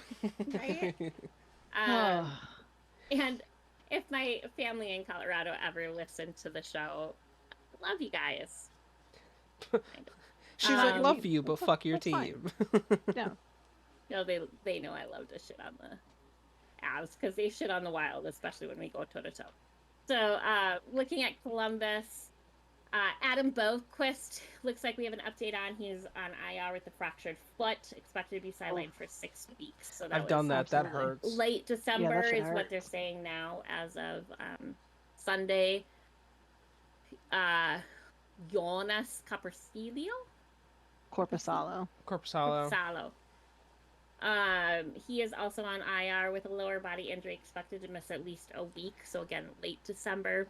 Didn't he just come back from injury? Like 2 weeks ago, so. a week or 2 ago? He was back for like a week or 2. He's been injured, yeah. I was gonna say, didn't he just come back? Yeah. He did, yeah.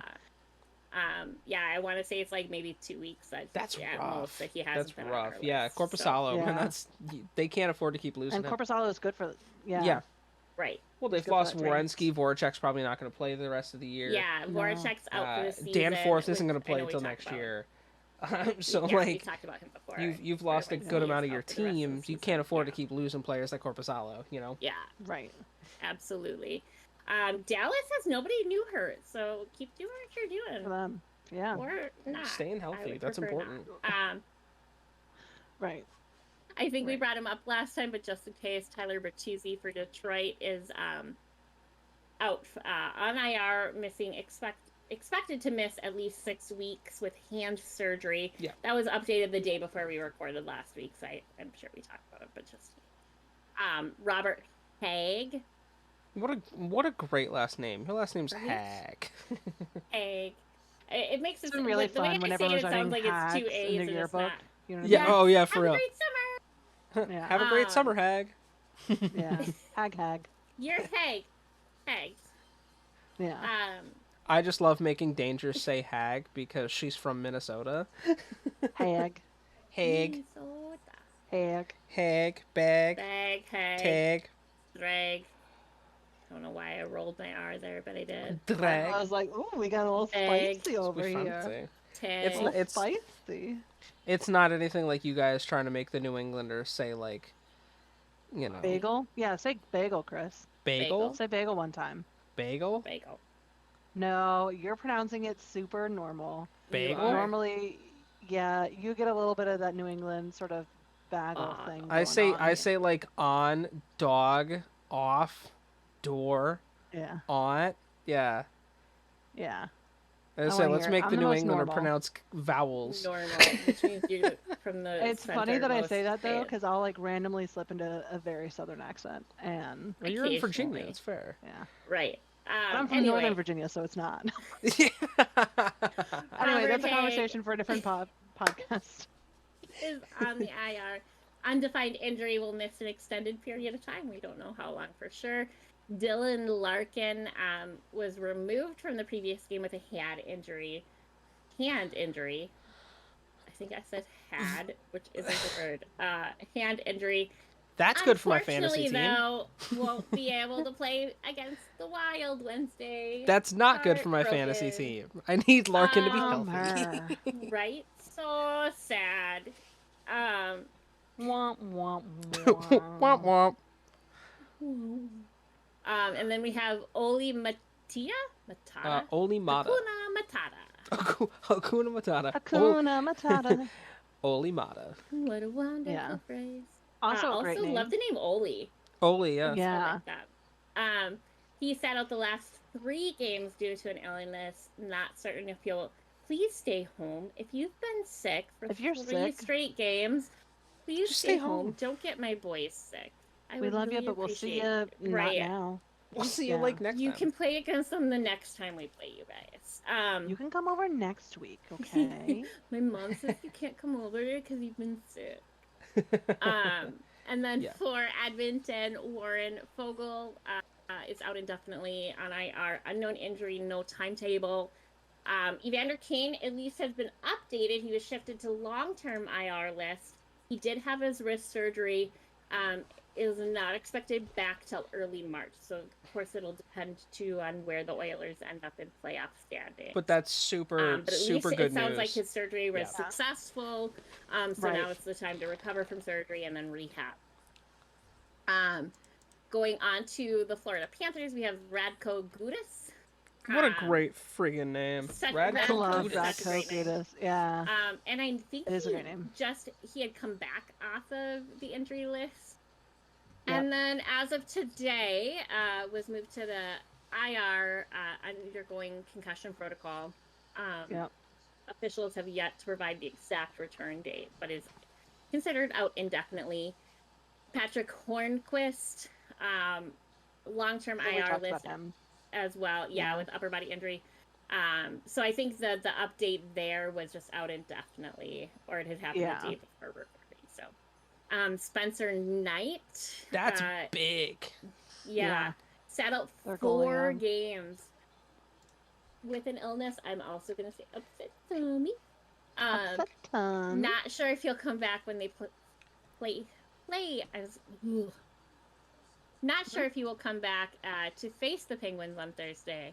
Right. In my brain, I kept trying to say play and face at the same time, so it was coming out. Because he's got a .919 save percentage this year. Spencer Knight's a fucking beast. Also, he's a Connecticut boy, so shout out to Spencer Knight from Darien. Cool. Hey-o. But he's having a good season, so that's huge for Florida. But again, to be out 4 games in a row with an illness is a big deal. Big you know, and it is the season, so hopefully that's all it is. Right. Anton Lundell is idle, it says, with an illness. No timetable for his return, but out indefinitely. Yeah. Chris Tierney departed the last game with an upper body issue. Not sure if he will be back Thursday when they play the Penguins. Not likely, from what I understand. Right. Carter Verhaeghe. So just to be a bitch, I'm going to go Cartier Verhaeghe. Missed the previous game. Carter missed the last game with an illness. Probably again, a lot of illness going around right now. Yeah, with that, when there's 3 people on your team that all have an illness, I'm hoping it's only a stomach bug. Could be syphilis, could be the flu. It could be. I love how syphilis was the first thing you said. Could be fucking syphilis. It could be syphilis. Yeah, sure could. I'm gonna get fired. I've seen it happen. That's so they're not even in the same fucking bracket. You know, it could be syphilis. It could be the flu. It could be syphilis. It'd be athletes, but we don't know. The next time I have an upset tummy, I'm gonna say, you know what? It could be syphilis. It could just be syphilis. It could be indigestion. Have I ever had syphilis? No. Thank you. I knew I had a sinus infection. So I've had enough of them. So I WebMD'd it. So I was doing an online visit. I just wanted the steroid antibiotic. So I was making sure. And so with my symptoms, I put them in. And they're like, well, it could be a sinus infection. No duh. Could be meningitis. Or could be a brain tumor. So we don't know what this illness could be. It could be Shout out to fucking WebMD. We don't know. You know what? WebMD is up in these comments right now being like, I can confirm. Can confirm it's most likely syphilis. It is. Yeah. I'm just kidding. Well, it is Florida. I'm not kidding. It's it might Florida. Be you ever been to Florida? It's wild. Yeah, this shit like the Wild West out there. Welcome to Pucked Up Podcast. I've never had this much to drink before. For real. Yeah. Amazing. 10 out of 10. I'm just starting shit on the internet for fun. I'm fucking here for it. I mean, not the first time. I'm gonna have so much fun editing this. Dude, you're gonna be laughing so hard. I'm here for it. But finally for Florida, we have Colin White, who is also doubtful for Thursday's game against the Penguins. He was taken out of the last game with an upper body injury too. It sounds like it was quite the brawl in that last game for it must have been. I did not see it, but I didn't either. It was fucking 2 people removed for injuries. Yeah. For LA, we have Victor Arvidsson, designated non-roster player status and unclear when he will return. Yeah, I think it was a personal matter. Personal issue, so out indefinitely. Mm-hmm. Hopefully with whatever he's dealing with, we wish him the best in dealing with it. For my boys, Brandon Duhaime and Ryan Hartman are both on IR. Duhaime with an upper body injury, Hartman also with an upper body injury, although they were different. But I do know that they have been practicing with the team since the team got back to Minnesota. So the fact that they're skating, those of you that saw Hartman's injury happen, it was a really funky fall on that shoulder. So definitely looks like he got the lighter end of how bad it could have been. But hopefully they come back. Graham and I were talking last night, though. It'll be interesting to see who they decide to send back down when we get those 2 players back. Because some of the players we brought up have been really impressive. For Montreal, we have Cole Caulfield. Left the last game with an upper body issue. But he is expected to play tomorrow night or Wednesday against the Senators.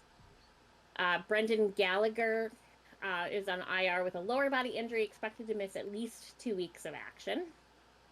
Emil Heineman, I know we've talked about him before too, but it is updated that he should be back end of this month, but he's been out with an upper body injury.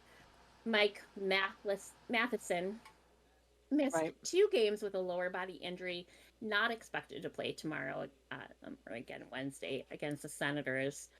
Sean Monahan is on IR with a lower body injury, expected to miss 2 or 3 weeks, so he'll likely be back early January. And then David Savard is expected to miss 2 to 3 weeks with an upper body injury as well. So they've had a lot of injuries this week. They do. They have, yeah. Around the NHL, it seems to be a lot of injury and illness this week. It's been crazy this year so far. Right. That's true. That too. For Nashville, we have Alexandre. I don't know how we say it. Alexander. Out of commission with an upper body injury, unclear when he will return. Jeremy Lauzon. Yeah. Anyway. Yeah, welcome to Jeremy names aren't Lauzon. Pronounced how they're spelled. Right. Yeah. To me, that's like Lauzon. You're lousy. Lauzon, I guess. I'm sure you got that a lot, yeah. I'm sure. I don't mean to like bring up shit these guys had to deal with. Vietnam flashback. But, right? PTSD, it's fine. Right. Missed 2 previous games with an upper body injury. We're not sure if he will play Thursday when they face the Jets. Michael McCarron has entered the NHLPA Players Assistance Program. No timetable for his return.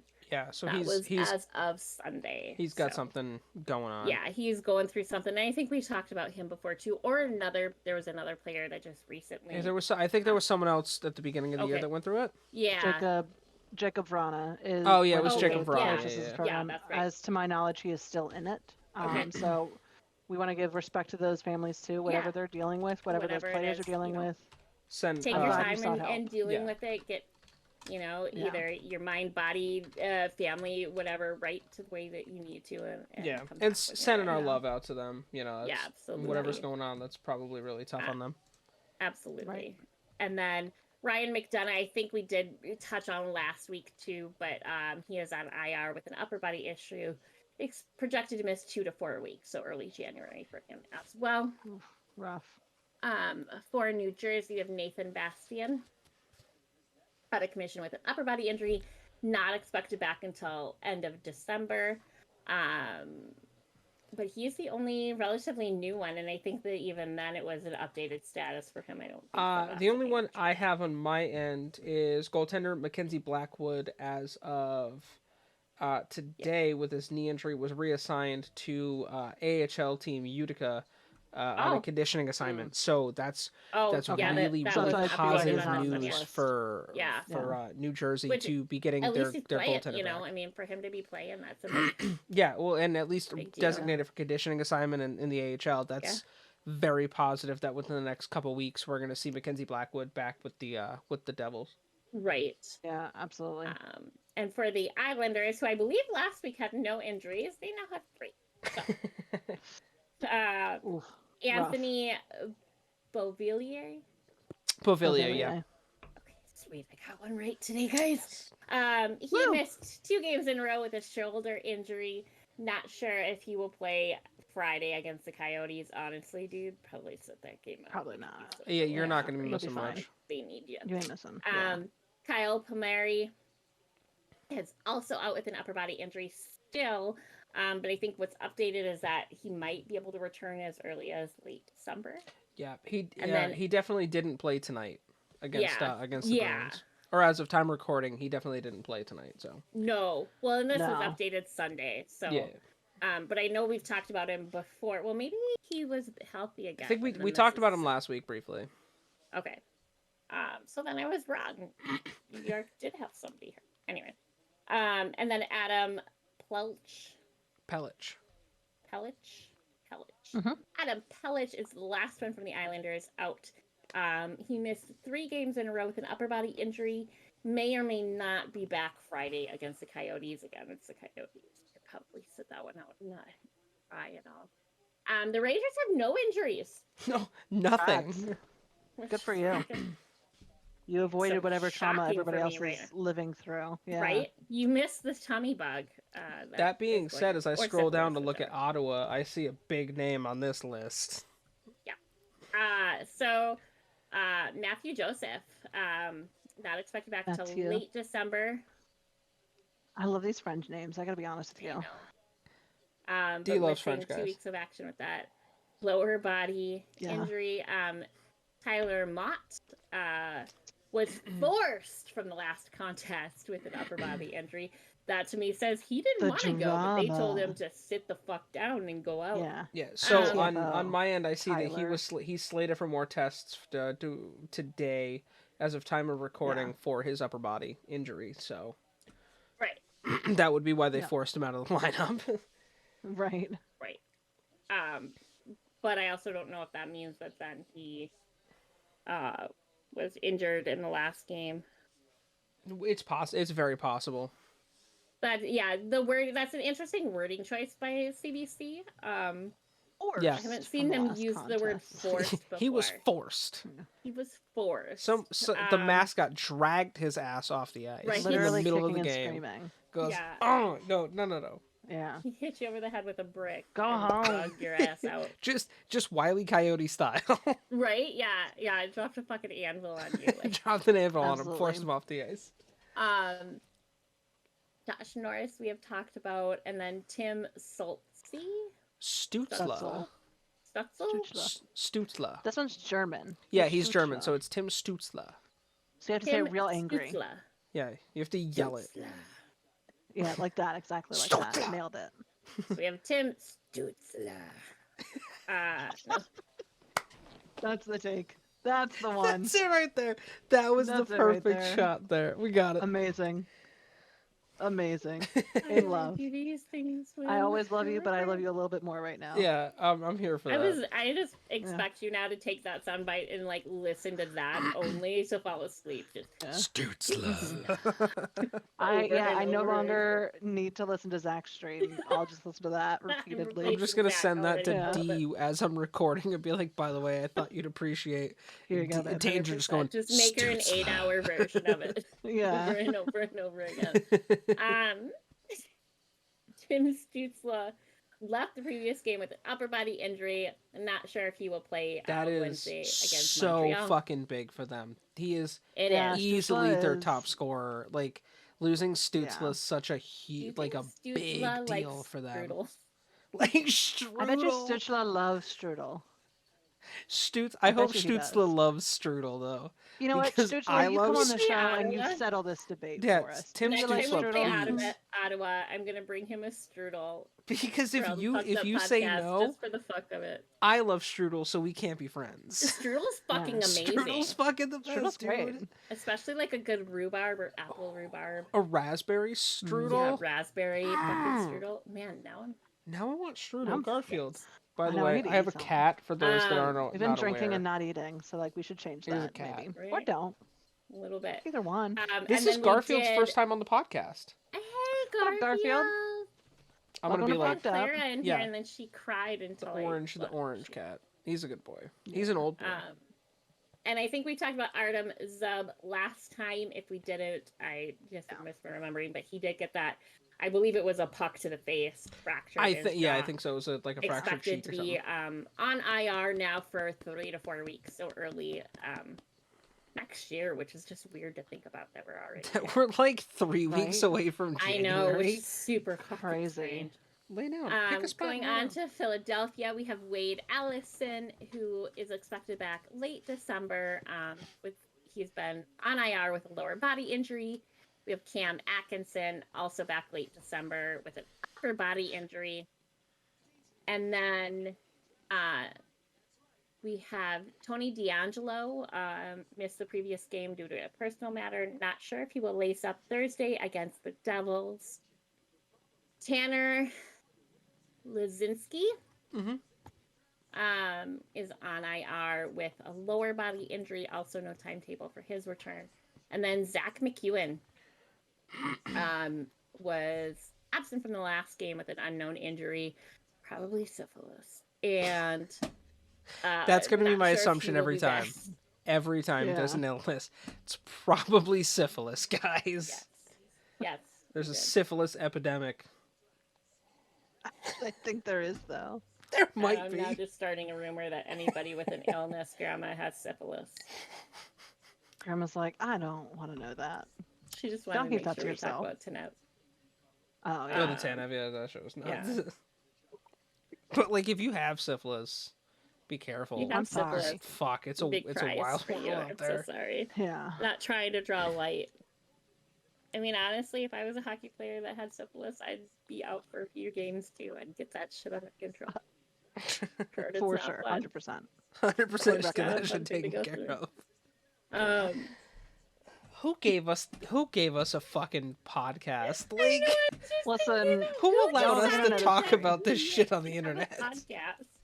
I ask myself that every time we record. Like, literally every time. Who allowed this? Yeah, We just admire the fact that technology is where it's at right now, and three fucking yahoos who just want to spread rumors and talk about how much we love hockey and then can start a podcast. Yeah. Like, the funny part is, as like with LTN Media, as the CEO, I wake up every morning, I'm like, how have we like not got shut down yet? Like, how are we still continuing to do what we do? Especially when you get messages from one of us going, "Did you hear what so-and-so said last night?" Yeah, and shit's just chaos. Like, I wake up every morning, I'm like, how have we not gotten shut down yet? It's great. The internet fine, is a we're great here. place. We out here. It's fine. But again, the boss is here, so we're good. Fuck it. Yeah. Finishing this list off, because man, I'm tired of talking. Pittsburgh. I know. Fuck Pittsburgh. Absolutely fuck Jeff Penguins.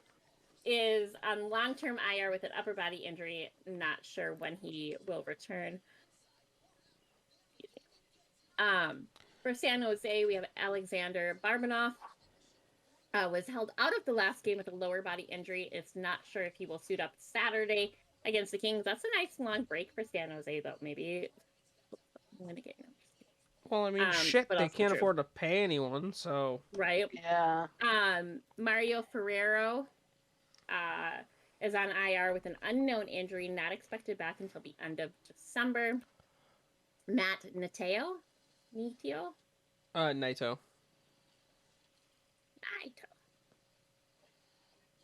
Matt Naito is out indefinitely as of last Tuesday on IR with an injury to an unlisted location. I love how they changed the wording on these to make it more interesting, but they're not sure where he's hurt or when he will return. Going on to Seattle, they only have 2 new or updated injuries. Jamie Oleksiak. I did that last time. Oh yeah, no, he was a naughty boy too. He was a very naughty boy. Suspended for an illegal hit. I believe this was the one that was the head-to-head. Yeah. To Alexander Alexiev. Yeah. We'll talk about it later. Which we will get to for sure. Eligible to return Sunday when they play Winnipeg. And then Justin Schultz, who is sat out the last game, with an upper body injury, remains to be known if he will address Thursday. Oh no, they don't have that long of a... Interesting. For the Hurricanes, yeah. Yeah. It's a 3-game suspension for Alexiak, so that's why. Yeah. Well, and it was a player from San Jose. I forgot that we moved on. Oh, yeah. I need to fucking eat something, apparently. Going on to St. Louis, we have Pavel Buchnevich. That is Buchnevich. No, it's Buch. Pavel missed the last 4 games with an undefined injury. Not known if he will play against the Oilers this Thursday, which is the 15th. And then, Scott Petrunovich. Yeah, Scott Perunovich is on IR after undergoing the surgery to repair that fractured left shoulder, which I know we've talked about it before, but he hadn't had the surgery yet from what I remember. He is now expected to miss the entire regular season. Tampa Bay has 3 new injuries. We have Rudolph's Balsers. Rudolph's Balsers. Yeah, Rudolph's I think we talked about them last week. Yeah. Yeah, they're plural Rudolphs and they're Balsers. Yeah. So this is at least updated because I do now remember talking about him last week too, but he was on the IR with an upper body injury, not likely to come back until late December. Vladislav Novetsnikov. Vlad the Impaler held out in the last game with a lower body injury. Not sure if he will be available to. That's not his nickname. It fucking needs to be. It needs I to don't be. know what his nickname is. I hope it's Vlad the Impaler. Because fuck, that's amazing. Especially if he's a big dude. But he's a center. Yeah, Vlad. He's 6 foot, 180 pounds. So yeah. He ain't tiny. Decent he ain't size. tiny, but he's not huge. He's not like as big as Pat Maroon, but he's not small. Well, even he's not like or Ovechkin too. Yeah, he's not like 6'3", like 250 pounds. Greenway is like 6'6". That's insane. Then you put him on skates, it's a fucking and they're like, you're almost 7. Well, that's why they call him Big Rig for a fucking, you know, like he's just massive. Because he's literally a fucking. Oh, did you guys hear about his chirp against Edmonton last night? No. Talking to Nurse. Oh yeah, I saw this. As they're coming off the ice, he goes, "Nurse, you get paid fucking $9 million and you don't do shit." Yeah. Like, fun fact. Everybody lost. It was. Do you know what Darnell Nurse's sister does for a living? Is she a nurse? No, she plays in the WNBA. Well, that's She graduated. She's a UConn Huskies graduate. Yep, she played for UConn. Which is awesome. Fun fact. Yep, she went to UConn. Fun fact. But yeah, I was like, what a great church, because Nurse couldn't fucking say anything back to him about it. Yeah, he's had a rough start to the year. He did. Going back to the list, lastly for Tampa Bay, we have Mikhail Sergachev. Sergachev, thank you. You got two Russian last names right away. Yeah. Comes in. Nemetsnikov and Sergachev. Yeah, back to back. Wasn't gonna be something that. How many more Russians do we have on the list? I don't know.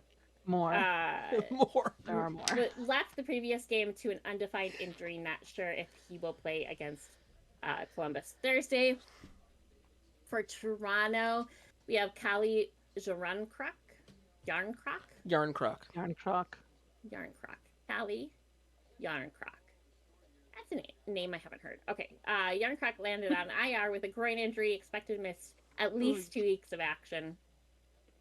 We have Victor Met, who I think we talked about last week, but it's now updated that he is officially on IR, not expected to return until the end of December with a lower body injury. And then Nicholas Robertson is also on IR. The shoulder injury expected to miss 6 to 8 weeks, so early February for him. Going to Vancouver, I think their biggest potential loss was Thatcher Demko. He is on IR with a lower body injury expected to miss 6 weeks. Elias Peterson, battling an illness. Yeah, Patterson being gone too was tough. It might be. It's probably syphilis. It's probably syphilis. Dude, Elias, don't sue, please, for the love of God. Yeah, don't sue. You have so much money. No, we're joking. I mean, we love you, Elias Pettersson. You're amazing. We love you. Yeah. I'm only joking about it because I don't think any of these guys would actually have syphilis. If you do, I'm sorry, I was right. There are some NHL players that definitely have syphilis, but I'm not going to name names. I mean, we've had plenty of U.S. presidents with syphilis. So we've had so many U.S. presidents with syphilis. Especially we've had so many. It's really not that funny how many of them have had syphilis. And how recently. too. Like, let's just point that out. I was thinking That's a different podcast. There's a line in Hamilton about syphilis or his biography or something that I was reading recently that brought it up. So I was thinking like George Washington and Aaron Burr. Wrap it before you tap it, you know? Fucking for real. But Pettersson being out definitely is a big loss to them as well. And then Tucker Pullman is still out. For Vegas, we have Zach Eichel. Jack Eichel. Did I say Yak? You said Zach. It's like, it's a fucking J. Definitely a J. He's American. There are other names where a J is like a yaw. So he's American. I promise you, it's pronounced how it's spelled. Jesus Christ. Jack Eichel. Not all Americans pronounce it how it's spelled. Facts. Okay, that's gonna get cut out. Nobody knows what you're talking about anymore. Jack Eichel is on IR with a lower body injury, not expected to return until end of this month. Brett Howden. Is on long-term IR with a lower body injury. Maybe back by the end of the month, but we're not sure. Alex Pedrango, I can't say it tonight. Petrangelo. Yeah, I did it last week. Can't today. Petrangelo. Petrangelo is out of the lineup with a personal matter. Unknown when he will return to play. Yeah, hopefully everything's good. Shea Theodore is out with a leg injury, considered week to week as of right now. Yep. I didn't know they had two people named Shea on their team, but they we talked about Shea Weber before. Yeah. And then Zach Whitecloud, which Great I think is a big loss to them too. That's definitely a big loss. Yeah, landed long-term IR with a lower body injury. Out of commission until at least the beginning of January. For the Caps, we have Alexander Alexiev on the IR. I know we've talked about him before, but out indefinitely, I think. No, he was the one that just got injured. That's why what's his name got suspended. Alexiev got suspended because they hit the. That's right. He's out likely because of a concussion. Yeah, because it was head contact. Yeah, he got knocked the fuck out earlier this season and then came back. Because I remember struggled. I think he hurt. I think he started off the season hurt. Yeah. Yeah. And then we have Lars Eller, who missed the previous game due to an unknown issue. Not sure if he'll be active Thursday against the Stars. That's actually wrong. He was at the last game. He scored a goal the last game, so I don't know what they mean. He missed tonight's game. Well, that was as of today. So did he play today? He did not play today. So that's as of today. Okay. So today being the previous game. Yeah. Martin Ferravari. Yeah, upper body injury for Marty, which is a bummer. We could definitely use Marty. A big loss for him. Not sure how long he will be out. No. Darcy Kemper, who we talked about earlier, upper body injury, will miss an undetermined length of time right now. And then Tom Wilson is now saying back late December. Yeah. This was updated as of Sunday. Within the next week or two, I believe. Yeah. We'll see him within a week, more than likely. And then if he's already skating. And you didn't say, is he skating in a contact jersey? No, he was still in a non-contact jersey as of today, but I expect to see him possibly next week make a return. Perfect. And knee injuries are so fickle. You really want to be careful. Yeah. And well, you don't want to come back too fast. Right, and shout out to the Capitals organization for making sure that he's rehabbing and taking care of himself to a point where they can get him back fairly quickly. He's not somebody that you want to lose, especially close to the end of. Well, he's physical and he's productive, so you want to make sure. And again, I'm pretty sure this is 3 or 4 weeks before he was predicted to come back. Mm-hmm. Yeah, he's been making incredible progress. So shout out to the Capitals, man, for really getting Wilson where he needs to be so he can come back for them. For Winnipeg, Saku Manalainen with an upper body injury, projected to miss a minimum of 1 month. So we're saying mid-January there. Yeah. And then Logan Stanley on IR with a lower body injury, expected to miss at least a month. Excuse me. Well, let's talk a little bit about those suspensions. We got two naughty boys. We got two naughty boys. We have a couple of naughty boys. The first one was on the 9th, which was Friday? Yes. Right. Was Pierre Engvall, got suspended for 1 game for a hit to the head against Sean Druzy for the LA Kings. He also got, I don't know if this is what he got fined or how much of his salary is forfeited, but it was $12,162. Yeah. Yeah, that was a suspension for Pierre, so that's how much he forfeits from he had to forfeit that much during the suspension. This website was different layout than the other one, so it didn't separate it like the other one did. Yeah. Jeff Skinner, who we talked about before, was a cross check to the head against Pittsburgh. Against Jake Gensel, no less. He Gensel, fucking wrecked Gensel, and it was Minnesota boy. Which is like, I mean, he's one of their star players too. Yeah. A nasty hit. I do remember seeing that one. Just because I find it fascinating, the amount of salary he has to forfeit is $145,945. I just want you to understand that's how much the Buffalo Sabres are paying Jeff Skinner. For 3 games. For three games. For 3 games. He's making stupid money. $145,945, which is absolutely insane. And then Jamie Alexiak is the one who got suspended for another 3 games for the hit-head against Washington. Which player was it? I'm sorry. Alexander Alexiev. Yes. It was brutal. To the head. Alexiak. It was brutal. And But another nasty hit. Like, again, it was one of those where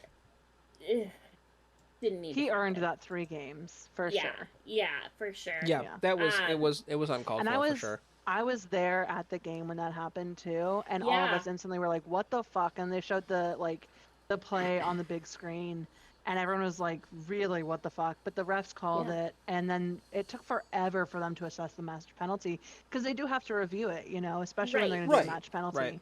But I did appreciate that the refs were like, no, that was 100% a check to the head. That's a 5-minute major. And then they reviewed it a second time, and they're like, yeah, that's actually a match penalty because you can see that he had the time and the capability to. He cleaned him out. There is no, like, the short and sweet. He cleaned him out.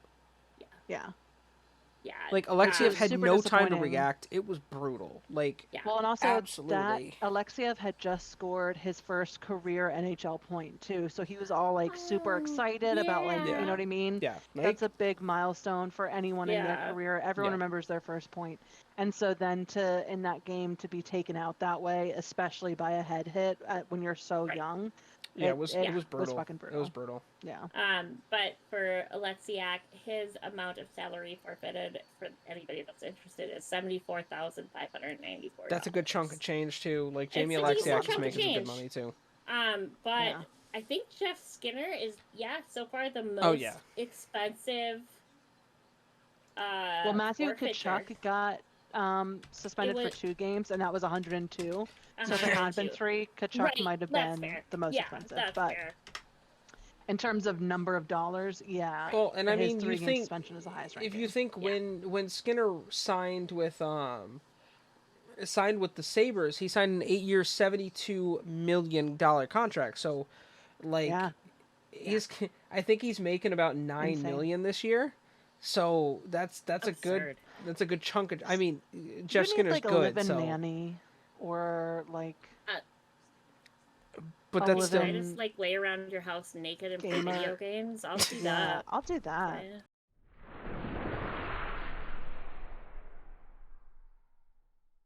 I think it is time now to move to our question of the week.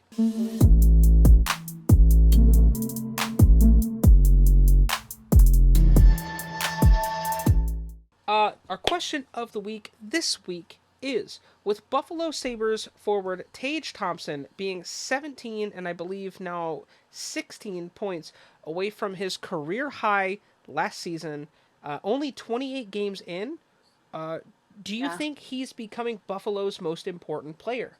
Danger, we're going to start with you this week. I think he's on the right road to become, to be honest, I haven't paid a whole lot of attention to Buffalo this year. That's fair. But it's fair. So I don't really know, but I think for being a kid, again, arguably a kid, I don't mean that by disrespect. I just mean you're younger than me. He's 25. Right. He's a child. Yeah. Okay, so he's younger. He's by at least 5 years younger than is, at least everyone on this podcast. Right. But to be that age, I'm sure relatively new to the NHL. I mean, he probably got drafted. If he got drafted right away, it would have been in the same class as McDavid and Krill. He played his first season. He played 41 games with St. Louis, where he got drafted in 2017, 2018. Okay. So it was like I think year after them then. But he's now in his 6th season with in the NHL. Yeah. So I think, this is a great opportunity for him to be kind of coming into his own as a player. But how fucking impressive. I remember when I first heard that, I happened to be at the game where Marian Gaborik got a 5-goal game here in Minnesota. Which was super cool to say. Which was super fucking cool to see live. Absolutely. But I haven't even necessarily, again, not that I would have been looking for that stat with other teams. But this is the first time I've outwardly heard it since then. Now, I did spend 10 years not really watching hockey because my son was little, so I couldn't keep up with it as much as I wanted to. But I think he's definitely on the right track to become one of the most valuable players for Buffalo. And if and when he leaves them, I think he'll be a hot commodity for other teams to be interested in him. That's fair. Yeah. D? I think he's definitely an incredible player. Whether or not I think he's the most valuable player for the Buffalo Sabres, I'm not sure, only because I still have mad love for Craig Anderson. I think he's an incredible goalie. And I think he's his time in the league. He's been in the league for 19 fucking years. He's close to 40.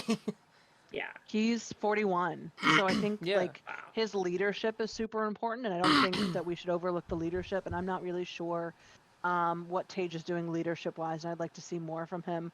Also, I know this person is younger, but I think Rasmus Dahlin is also... I mean, he has 32 points this season as well. I want to say Dahlin and Tage are the same age. Dahlin is 22 and Tage is 25. Yeah. So there's 3 years between them. Yeah. So Dahlin, I think, is also going to end up being super important to the organization overall, but Tage is definitely... setting them up for success currently, which, let's be honest, Buffalo is really hit or miss. In the past several years, they've been good, but not good enough to do shit with it. You know what I mean? And I mean, right now they're this might be the push they in need. A position to push for a wild card right now. Obviously we're only 28 games into the season. Yeah, there's still so much season left to go. Yeah, but they're in a good spot right now. I agree with both of you, honestly. In a lot of ways, Danger, 100%. You look at this kid, you just look at his stats, right? His first season with Buffalo, he ended with 12 points. Obviously, 2019, 2020, he was hurt the entire season. 2020, 2021, he comes back, 14 points. Last year, 68 points, his career high. As of time of recording, in 29 games, he has 23 goals and 21 assists.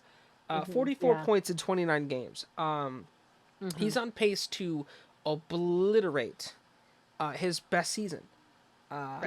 Which is awesome. Yeah, you know what I mean? It really is. It really is. And he's ringing in a pretty decent salary. I mean, he's making 1.6. They just he just got a good contract this year. They just re-signed him. But he's not even making the most on the team. I think the most is coming in. Is Jeff Skinner? No, actually, Rasmus Dahlin is making more. 8. Yeah, well, no. So, this year, I think I said in the previous segment, Jeff Skinner is getting paid $9 million this season. Jeff Skinner's I'm pretty sure Jeff Skinner has the highest or biggest contract for the Sabres. He might, but I'm not seeing it on here for some reason. I don't know why I'm not seeing it. But nevertheless, because he's out currently. I also agree with you, D, in the sense that Rasmus Dahlin might be their biggest focal point understanding the fact that he's an offensive defenseman, which is super helpful. But like, we're starting to see that whenever Buffalo comes to town, it's the Tage Thompson show.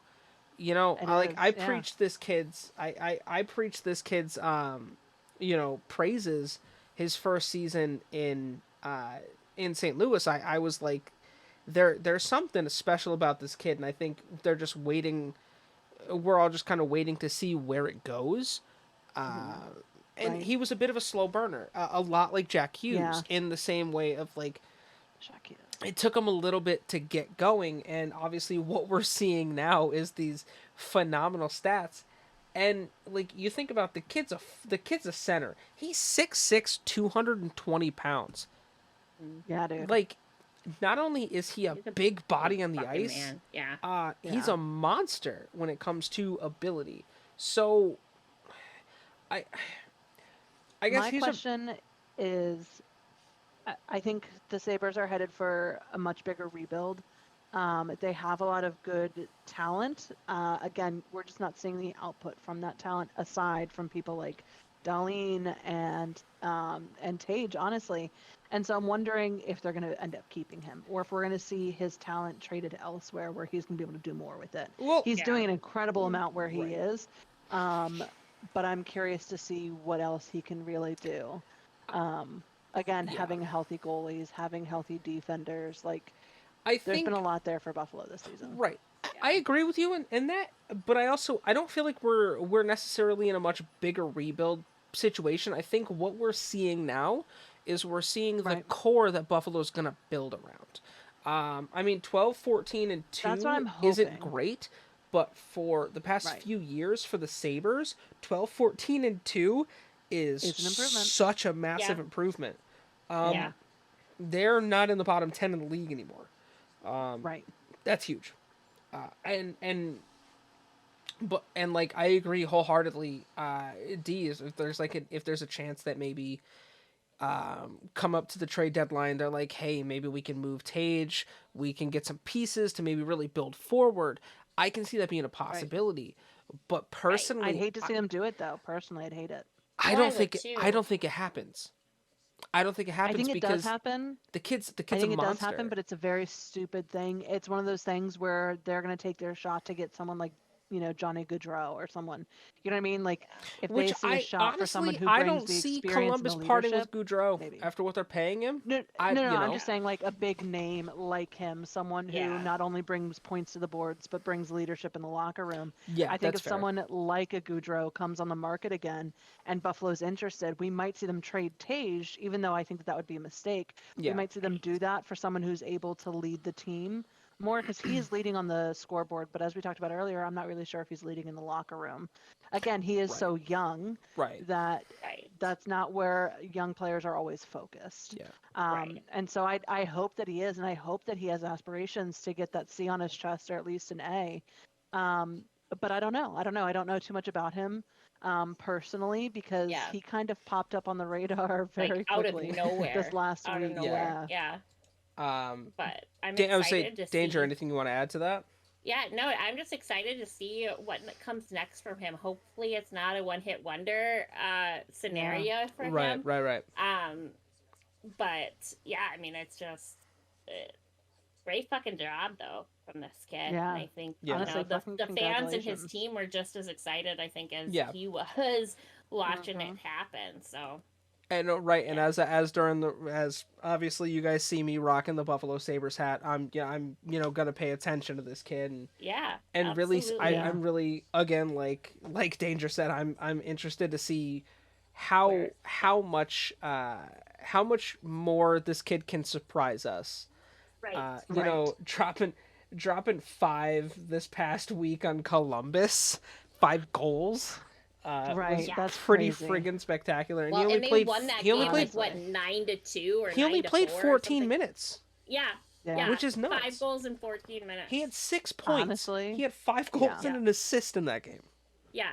And 3 of his 5 goals were all in like the first half of the first period. It was like the first quarter. It was the first. It was like what, 2/3 of the first period or something like that. Yeah. Right. Yeah, it was pretty nuts. But nevertheless, insane. shout out to Tage Thompson.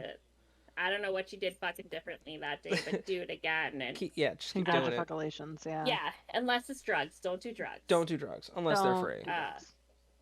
But yeah, fucking keep that shit up, man, because that was pretty damn cool. Yeah, that was awesome to watch. Yeah. If you guys want to ask us a question, hit us up on our social medias. Hit us up on Discord. We want to hear from you guys. So if you guys want to be featured, give us a question, and we'll probably get to it. So wrapping up the podcast with I think everyone's now favorite segment. It is time for the obscure NHL player of the week. This week, we have a player by the name of Shane Willis. Shane Willis played his career, lasted from 1998 to 2009. His NHL totals in 174 games. He had 31 career goals, 43 career assists, creating a total of 74 career points, 77 penalty minutes, and he played on the 2003-2004 Tampa Bay Lightning team, in which they won their first Stanley Cup. If you are curious on what he did in 12 games that season, he had 0 goals and 6 assists, a plus-minus of +1, and 2 penalty minutes. Interesting, because he had a lot of other penalty minutes every other season. Right. Yeah, so glad that he reined that in for his cup-winning season. Good for him. For real. He was a little. He has less more salty. penalty minutes than he has career points, which is not necessarily abnormal. But bruh. So he played. Figure your shit out. For 2 teams in the NHL. It'd be the Tampa Bay Lightning and the Carolina Hurricanes. Okay. He wrapped up his career in the minors. In the AHL, he had 319 career games in the AHL, 117 goals, 136 assists with a total of 253 points. And you guys get a kick out of this, 208 penalty minutes. Nice. Good for him. Love it. I love to see it. We love to see it. Yeah, right? Listen, we're here for the penalty minutes. We are here for the penalty He was minutes. drafted 55th overall in 56th overall in 1995 by the Tampa Bay Lightning, and then in 1997 he was drafted 88th overall. So, that's a pretty interesting stat. Yeah, he could not come to terms on a contract in 95. Entered the draft in 1997. Ultimately, was drafted by the Hurricanes, where he Wait, he played the Hurricanes drafted him both times? No, the Hurricanes drafted him the second time. The Lightning drafted him the first time. Okay, I'm sorry. Yeah. Thank you. Gotcha. I was thinking it was the same team both times. I was like, what the fuck? You couldn't come to a reasonable contract, but then you draft him anyway? Yeah, he played most of his career. Actually, all but 12 games of his career were played with the Carolina Hurricanes. Okay. He had a total of 4 seasons that he played there. So, Shane Willis, if you somehow are listening to this podcast, you are our obscure NHL player of the week. So that is going to do it for us tonight on this wild. This is a podcast Weird, that happened. Wild, and out of fucking control. This is the thing that happened. But thank you guys for joining us. This is a blast. Yeah. I'm super, super happy that we got to get a live reaction to the Capitals fan reacting to Ovi's 800th goal. That's super cool. As well as everything else that's happened on this alcohol-fueled episode. I mean, cheers. Look, I have this much left. Hey, listen, just in time to end it. Cheers to the chaos, y'all. Cheers to the chaos. Absolutely. Cheers. But yeah, what a fucking week in hockey. Right for a week that nothing happened, right? Right, Chris. We're not gonna let Chris forget it. Yeah, the context that you guys are never gonna get. Maybe that's just the exciting thing that we have to fucking say for shit to actually go off the chain in hockey. I mean, evidently. That's what makes it pop off. Like you said that, and initially I was like, well, yeah, I guess. And then I was like, wait a minute, no, it hasn't. Shit, well, now, dude, we had a penalty called twice in one game that we never gets called. Well, and we had, the Spurgeon thing and the Foligno both hit goal markers. Gus with his first ever shutout. Like, forgetting fucking David Perron hit 1,000 career games. 1,000, yeah.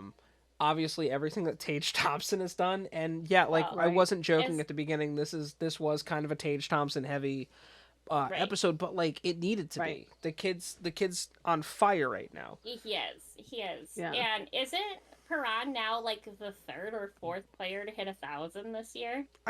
Yeah. I feel like we've had more people hit it this quickly in a season than we have ever before. And like I mentioned, I think beforehand, when we were talking about stuff before the show, I was like, this has been an insane year. It has. We've had records being broken. We've had, milestones getting hit this season. Almost every player in the league is hurt at one time, or at least felt like it. We've had games, massive blowout games, teams that who would have expected this at the beginning of the season, that honestly, the New Jersey Devils are the best team in the NHL. Not me. Not me. I could not have guessed that. I couldn't have predicted that. No. I also couldn't have predicted that a quarter of the way through the season, Connor McDavid is over 50 points this season. He's on pace. He's on pace to hit 200 points if he continues at the level he's at. That's insane, and only one player's ever hit 200. Thank you guys so much for being here this week. It's been a blast. If you guys aren't following us on YouTube, Twitch, or anything, give us a follow. If you guys are listening to us on any of your favorite podcast platforms, give us a rating, give us a review. We'd love to hear from leave that. A comment. Yeah. Exactly. Leave a comment. Let us know. Join the Discord. Let us. Yes. Yeah. Join the Discord. Check out the merch store. As I'm conveniently rocking some LTN Media merch, we have a bunch of cool stuff on the site. And again, we want to hear from you guys. So I believe through Spotify and through Anchor, we have an ability to get a voice message from you guys. So we will leave that down on Spotify. Awesome. If you want to talk to us. If you guys want to leave us a question for a question of the week, that'll be available. I think I've covered everything literally as my phone completely died. Perfect. But on behalf of LTN Media, we love you guys. Thank you so much for being here. And we will see you guys next time in the Face Off Circle.